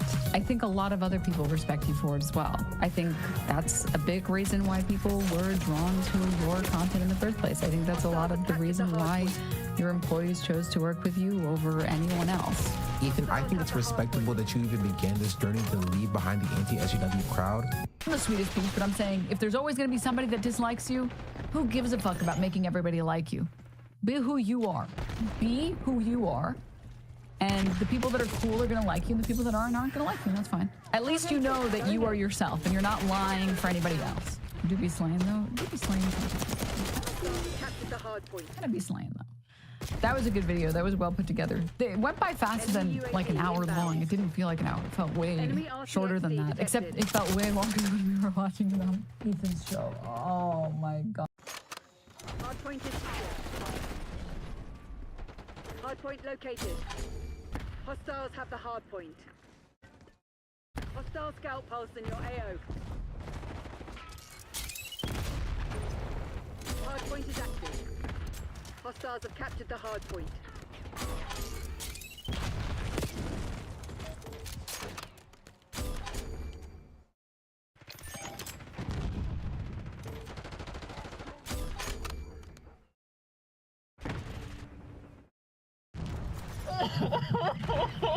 She even said, I think he's the kind of person that's gonna try to kill me. And he did! And he did! Oh my god! I know he did this. He's an evil person. He cannot get away with this. He cannot get away with this. This is Teresa Colley. Her 24-year-old daughter, Alyssa Burkett, was just shot in the face while sitting in her parked car. The shooting was overheard by one of Alyssa's co-workers, who was slackishly playing Minesweeper at their desk. Startled by the gunfire, they immediately dialed 911. 911, what is the address of the emergency? Someone came up and just shot my assistant manager. Where is the shooter? I don't have enough information. I need his car. He left in his car. He literally left. Officers from the Carrollton, Texas Police Department were dispatched to an apartment leasing office at 1120 MacArthur Drive. As they walked toward the building, they passed a gray Toyota Corolla with a single bullet hole in the driver's side window. They also noticed a knife sheath on the sidewalk. Lying right outside the front entrance was Alyssa, who appeared to be unresponsive. In addition to the gunshot wound to her face, she was also covered from head to toe in deep lacerations. By this point, medics had arrived at the scene, so officers finished securing the perimeter while Alyssa received medical attention. But unfortunately, the medics were too late. At 9:12 a.m., Alyssa Burkett was pronounced dead. The forensic unit proceeded to set up a tent in order to thoroughly examine Alyssa's body. Meanwhile, the officers finished securing the area and began interviewing several witnesses who all said that Alyssa was ambushed. We're just getting our day started. Okay. Were you here when everything happened? Yes, I was sitting at my desk. Apparently, Alyssa pulled her vehicle into her parking spot at around 9 a.m., just in time for work. Little did she know, her killer was just a few spots over, sitting in a black Ford SUV. He exited his vehicle, ran up to Alyssa, and fired his shotgun into her driver's side window. I heard that pop. I turned around, I knew it was a gunshot. Alyssa's co-workers panicked and stayed inside the building to protect themselves from the active shooter. The suspect jumped back into his vehicle and began to flee the scene until Alyssa, covered in blood, exited her car and stumbled over to a window near the front entrance. As she banged on the window, begging for help, the attacker then ran up to her again and stabbed her several times. The attacker then jumped into his vehicle again and fled the scene for good. Did you see him holding the knife? Yeah, in the hand. Don't touch anything, okay? The investigators gathered around to inspect Alyssa's vehicle. She got shot in the car. Okay. So you can see her handprints. During this inspection, they discovered a tracking device hidden in one of the wheel wells. The device is collected for evidence, and while investigators took photos of the vehicle, the lead detective contacted Alyssa's family to inform them of the tragic news. We're going to start having family members show up here. Not long after, Alyssa's mother, Teresa, showed up at the crime scene completely devastated, bringing us right back to the moment at the beginning of this video. She even said, I think he's the kind of person that's going to try to kill me. And he did. And he did. Oh my God. The person Teresa is referring to is 33-year-old Andrew Beard, the father of Alyssa's daughter. Andrew has a successful career at Hilti Tool Services. He goes on frequent vacations, lives in a big house, and has his own airplane. After going on a few Tinder dates with Andrew, the relationship went stale, but soon after, Alyssa found out she was pregnant. Once their daughter was born, a tumultuous custody battle ensued. Hi everyone, my name's Alyssa. This past year I have been going through the custody battle, a very ugly one. I have a 1-year-old child. It's taken a toll on my mental and physical health. With that being said, I've become a lot stronger in the process, and I guess just my message is no matter what you're going through, stick it out, you can do it, and stay strong. Despite her positive outlook, Alyssa's finances were crumbling behind the scenes. However, in March of 2020, things seemed to take a turn for the better. The two reached an agreement regarding the custody of their daughter Willow and child support. By April, they were finally able to move on with their lives. Alyssa started dating a man named Ben, and Andrew started dating a woman named Holly, who he proposed to after just 1 month together. In the first conversation between Alyssa and Holly, things looked promising. Holly texted Alyssa, "Look forward to having a super healthy relationship with you and Ben." Alyssa responded, saying, "I hope your influence helps, because I'd love nothing more than for all of us to have a healthy relationship." However, it turned out that this healthy relationship was nothing but a pipe dream. In September, just a month before Alyssa was murdered, a man named Frank called 911 to report that Alyssa was selling drugs out of the back of her car while at work. Oh, man, I thought it looked like someone was selling some drugs out of their car. And I could smell it and I could see it. And Okay, what kind of vehicle is it?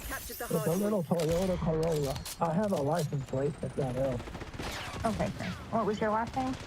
Morrow. Officers went to Alyssa's workplace to investigate these claims. Inside her trunk, they found cash, drugs, and a pistol. However, it was determined that Alyssa had no real connection to these items. Somebody had planted them. Although the police believed that Andrew was responsible for this, there was ultimately not enough evidence to place any charges. I knew that it was him when the drugs didn't work in the car for him to get the baby. Alyssa also expressed to her friends that Andrew always seemed to know where she was and that she would frequently run into him on her nights out. Because of this, she became fearful for her life and began sending paranoid texts to her friends. Come over while I walk inside. Do you see anyone around you? Lock the door behind you. He is going to try to get someone to kill me next. Just a month before the attack, Alyssa started a GoFundMe to help with the legal fees of the custody battle, where she wrote, "At this point, I am scared for my life and my daughter's life. I know he did this. He's an evil person. He cannot get away with this. What scared Teresa even more was that on the day of the murder, Andrew had custody of Willow. Yes, I want my grandbaby away from him. Oh my God. But wait, how could Andrew be the killer if the witnesses said they saw a black male? Even if this was true, it's still possible that Andrew was involved in the planning of this attack. She apparently has had a history with baby daddy. Andrew Beard is a suspect? Yes.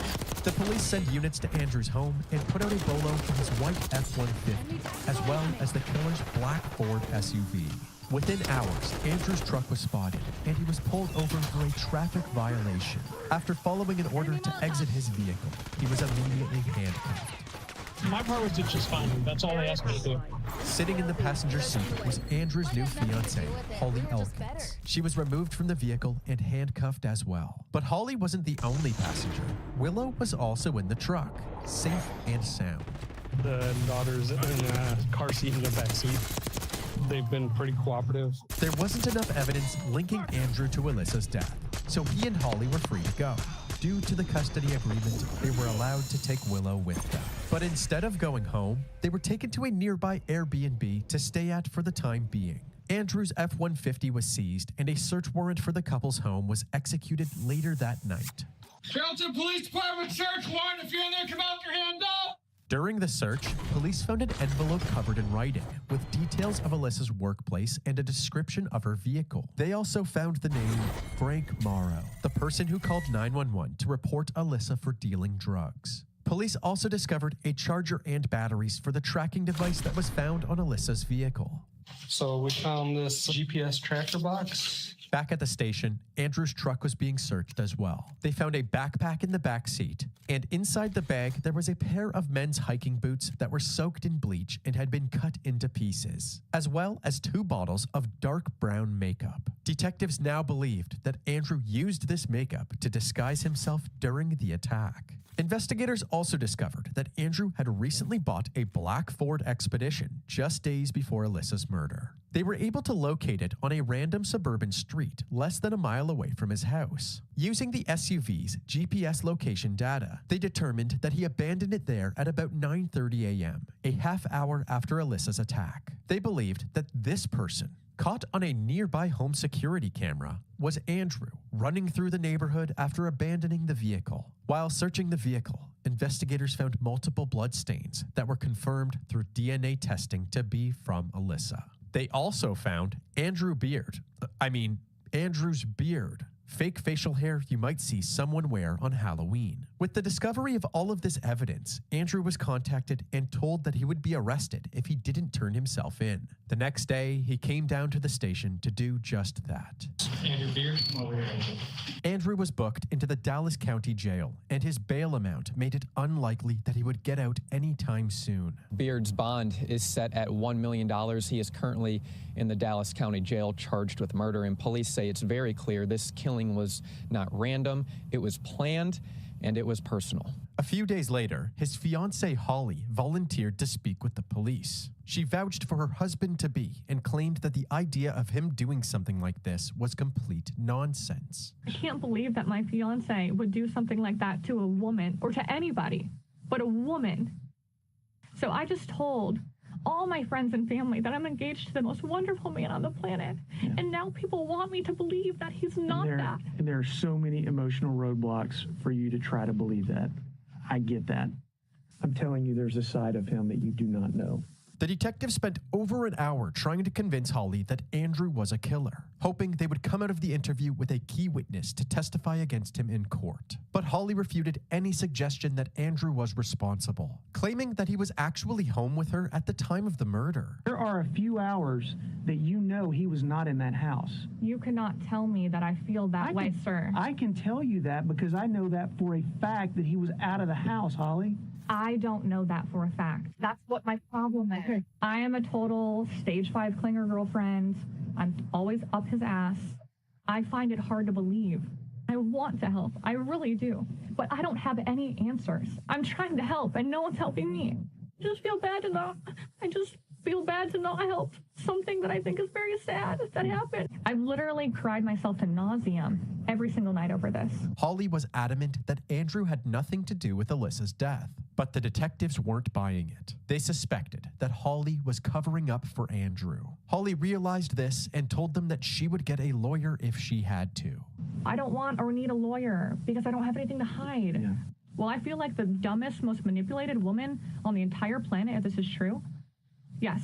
It seemed that both sides of the table had their minds made up, so the interview was concluded and Holly went back to her Airbnb. The GoFundMe set up for Alyssa's custody battle was repurposed to help with her funeral costs and any future legal fees. With the help of the community, it raised over $6,000. On October 8, 2020, 6 days after Alyssa was killed, the funeral took place at Rest Haven Memorial Park. Her obituary read, "Alyssa was strong-willed, ambitious, fiercely determined, and driven. She had many friends, and she was a natural leader among them. Her presence will be deeply missed by everyone who knew and loved her." Also, Alyssa's family and friends posted online about the positive effect she had in their lives. For example, one of Alyssa's loved ones posted, "Alyssa represented a strong, kind, and determined leader. She left an impression on me that will last my entire life." Unexpectedly, 2 weeks after turning himself in, on October 21st, Andrew's bail of $1 million was paid and he was released. A Rowlett man accused of shooting, then stabbing to death the mother of his child is free on bond this afternoon. The victim's family believes he is a threat to public safety. He was taken to the Dallas County Courthouse, fitted with an electronic GPS ankle monitor, and released for home confinement, placed on bail after a $1 million bond was paid on his behalf. With news of Alyssa's killer being released, her family was terrified of him coming after them as well. Another serious concern was that he could flee from the authorities and Alyssa wouldn't get the justice she deserved. Alyssa's grandfather pointed out that Andrew was a pilot, making him a literal flight risk. The family of Alyssa Burkett wants to know why someone paid for that release. They believe he should still be behind bars. He is a flight risk himself. He has a pilot's license and he has an airplane that the police have not been able to locate yet. The Carrollton Police Department decided to get the FBI involved, and just 8 days after being released, Andrew was once again taken into custody. A Rowlett man accused of murdering the mother of his child has been arrested on a new charge. Andrew Beard now faces a federal firearms charge. He recently bonded out of jail after being arrested for the murder of Alyssa Burkett. Yeah, Heather and Steve, many people could not believe that Andrew Beard was out of jail after posting a $1 million bond. Now the U.S. Attorney's Office for the Northern District of Texas has found a way to charge him federally, and he is right back behind bars.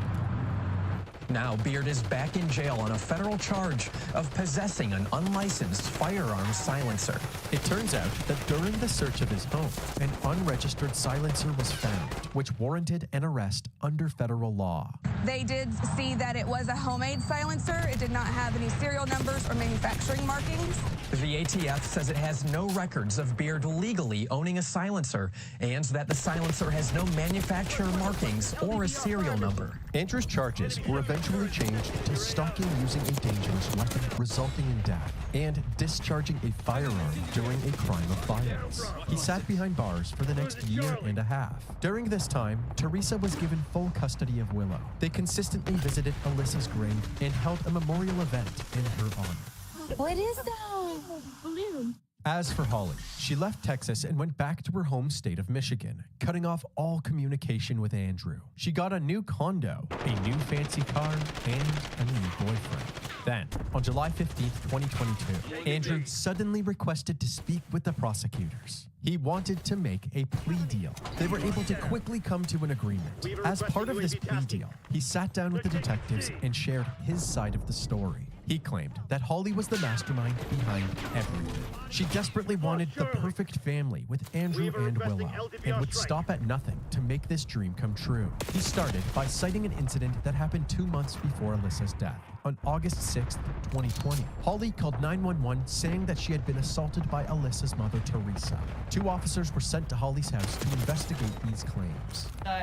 Grandmother. Apparently, while grabbing Willow out of Holly's lap, Teresa attacked. She literally attacked me from behind, or from behind side. I was facing the lake. The officers took pictures of Holly's injuries. I have a... No. Oh, you have some on your stomach?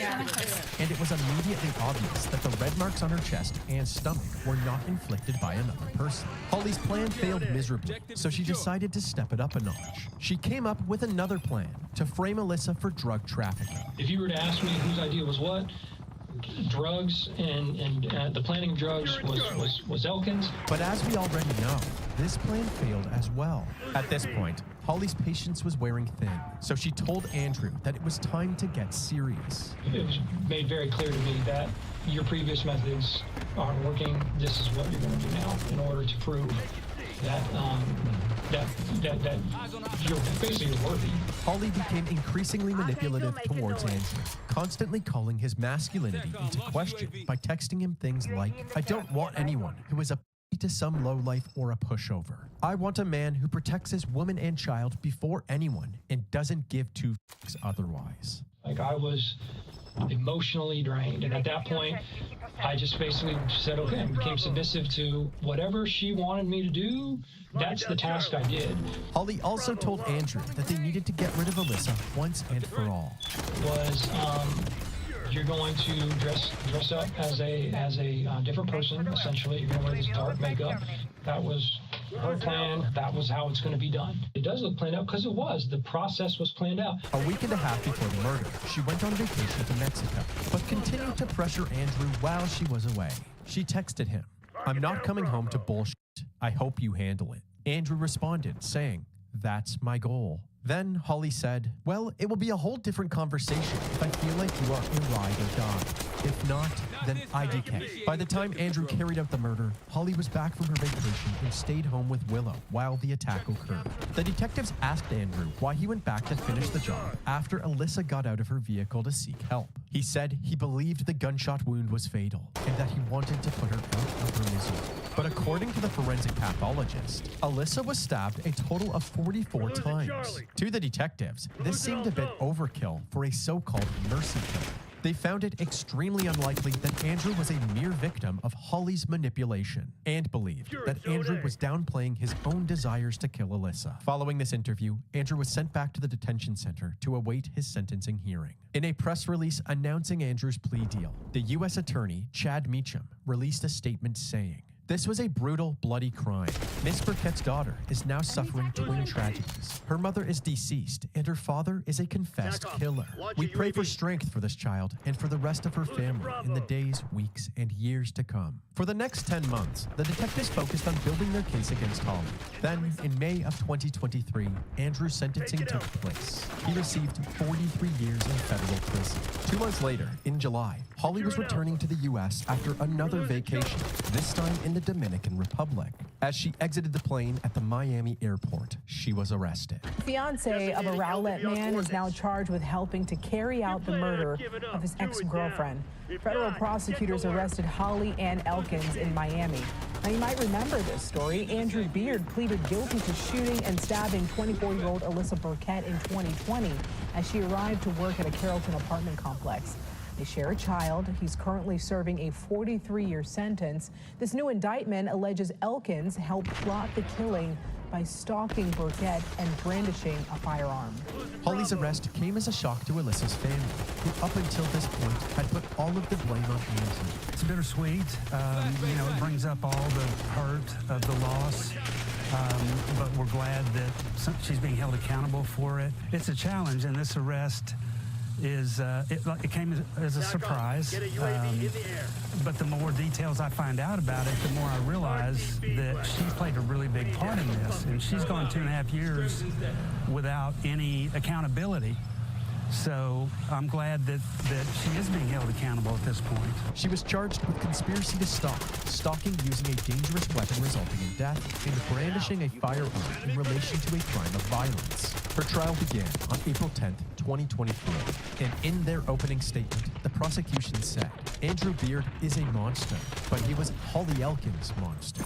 They outlined Holly's secret hatred for Alyssa, highlighting all of the special names she had for her in her phone records. They also outlined Holly and Andrew's toxic relationship turned deadly from beginning to end. Only 2 months into their relationship, Holly was already berating Andrew about Alyssa, texting things like, "Your BM owns you.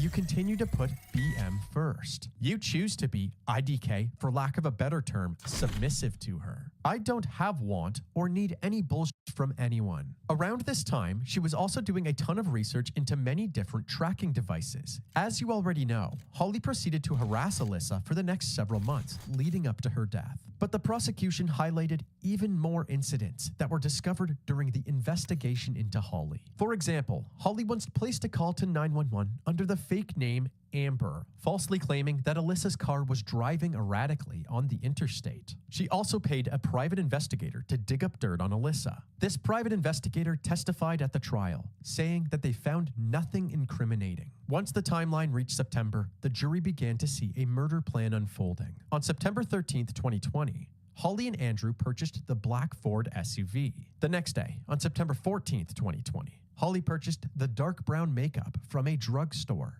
5 days later, on September 19th, 2020, using her location history, investigators determined that she had accompanied Andrew to a supercenter. There, they purchased the same ammunition from the crime scene and a Camillus knife, which matched the sheath. Then, on October 2nd, 2020, Andrew, dressed in a black rain suit and disguised with makeup and a fake beard, shot Alyssa in the head with the shotgun. And after she stumbled out of her car to seek help, Andrew stabbed her 44 times. Her co-workers testified at trial that they found Alyssa covered in blood and gasping for air near the front door of the building. Prosecutors also presented a series of Google searches that Holly made right after her interview with police. They read, "Can I not be brought to court if I have a psychiatrist note? Vulnerable patients going to court? Contact psychiatrist in Dallas. Can I not be subpoenaed to jail if I have a mental issue?" In closing arguments, prosecutors said that all of this stemmed from Holly's obsession with getting custody of Willow. According to those inside the courtroom, Holly had zero emotion throughout the entire trial. After 7 days and just 90 minutes of deliberation, the jury had reached their verdict.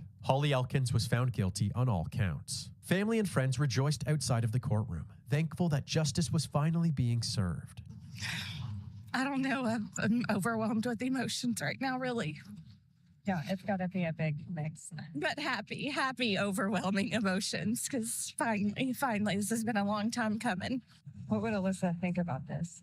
I mean, she would be thrilled. I mean, I've been going to that gravesite since day one, telling her justice is going to be served. A few months later, on August 15th, 2024, Holly Elkins received 2 life sentences to be served consecutively. She currently resides at FMC Carswell in Fort Worth, Texas, while Andrew Beard resides at USP UP Tucson in Arizona. As for Willow, Teresa is currently in the process of adopting her. They talk about Alyssa on a regular basis and routinely visit her grave. Happy Mother's Day. Hoping to keep Alyssa's memory alive for her daughter. Her baby gets up in the morning and goes right to a picture of her mother and picks it up and kisses it every day. On Mother's Day, she asked if she could take a gift to heaven and give it to her mother. So she's aware of it. She left such a big hole in our family. And of course, her beautiful daughter is with our family, and she's just like her in many ways. And so it's a constant reminder of that one of our tribe is missing. When someone says, I'm glad you got closure, you know, sometimes I have to say, you know, it's not like that. Alyssa was, you know, the victim of an unprovoked attack. We can learn from it and we can integrate it into our lives, but I don't think you ever close the book totally on something like this, which is the way I feel about Alyssa. The book is still open with her.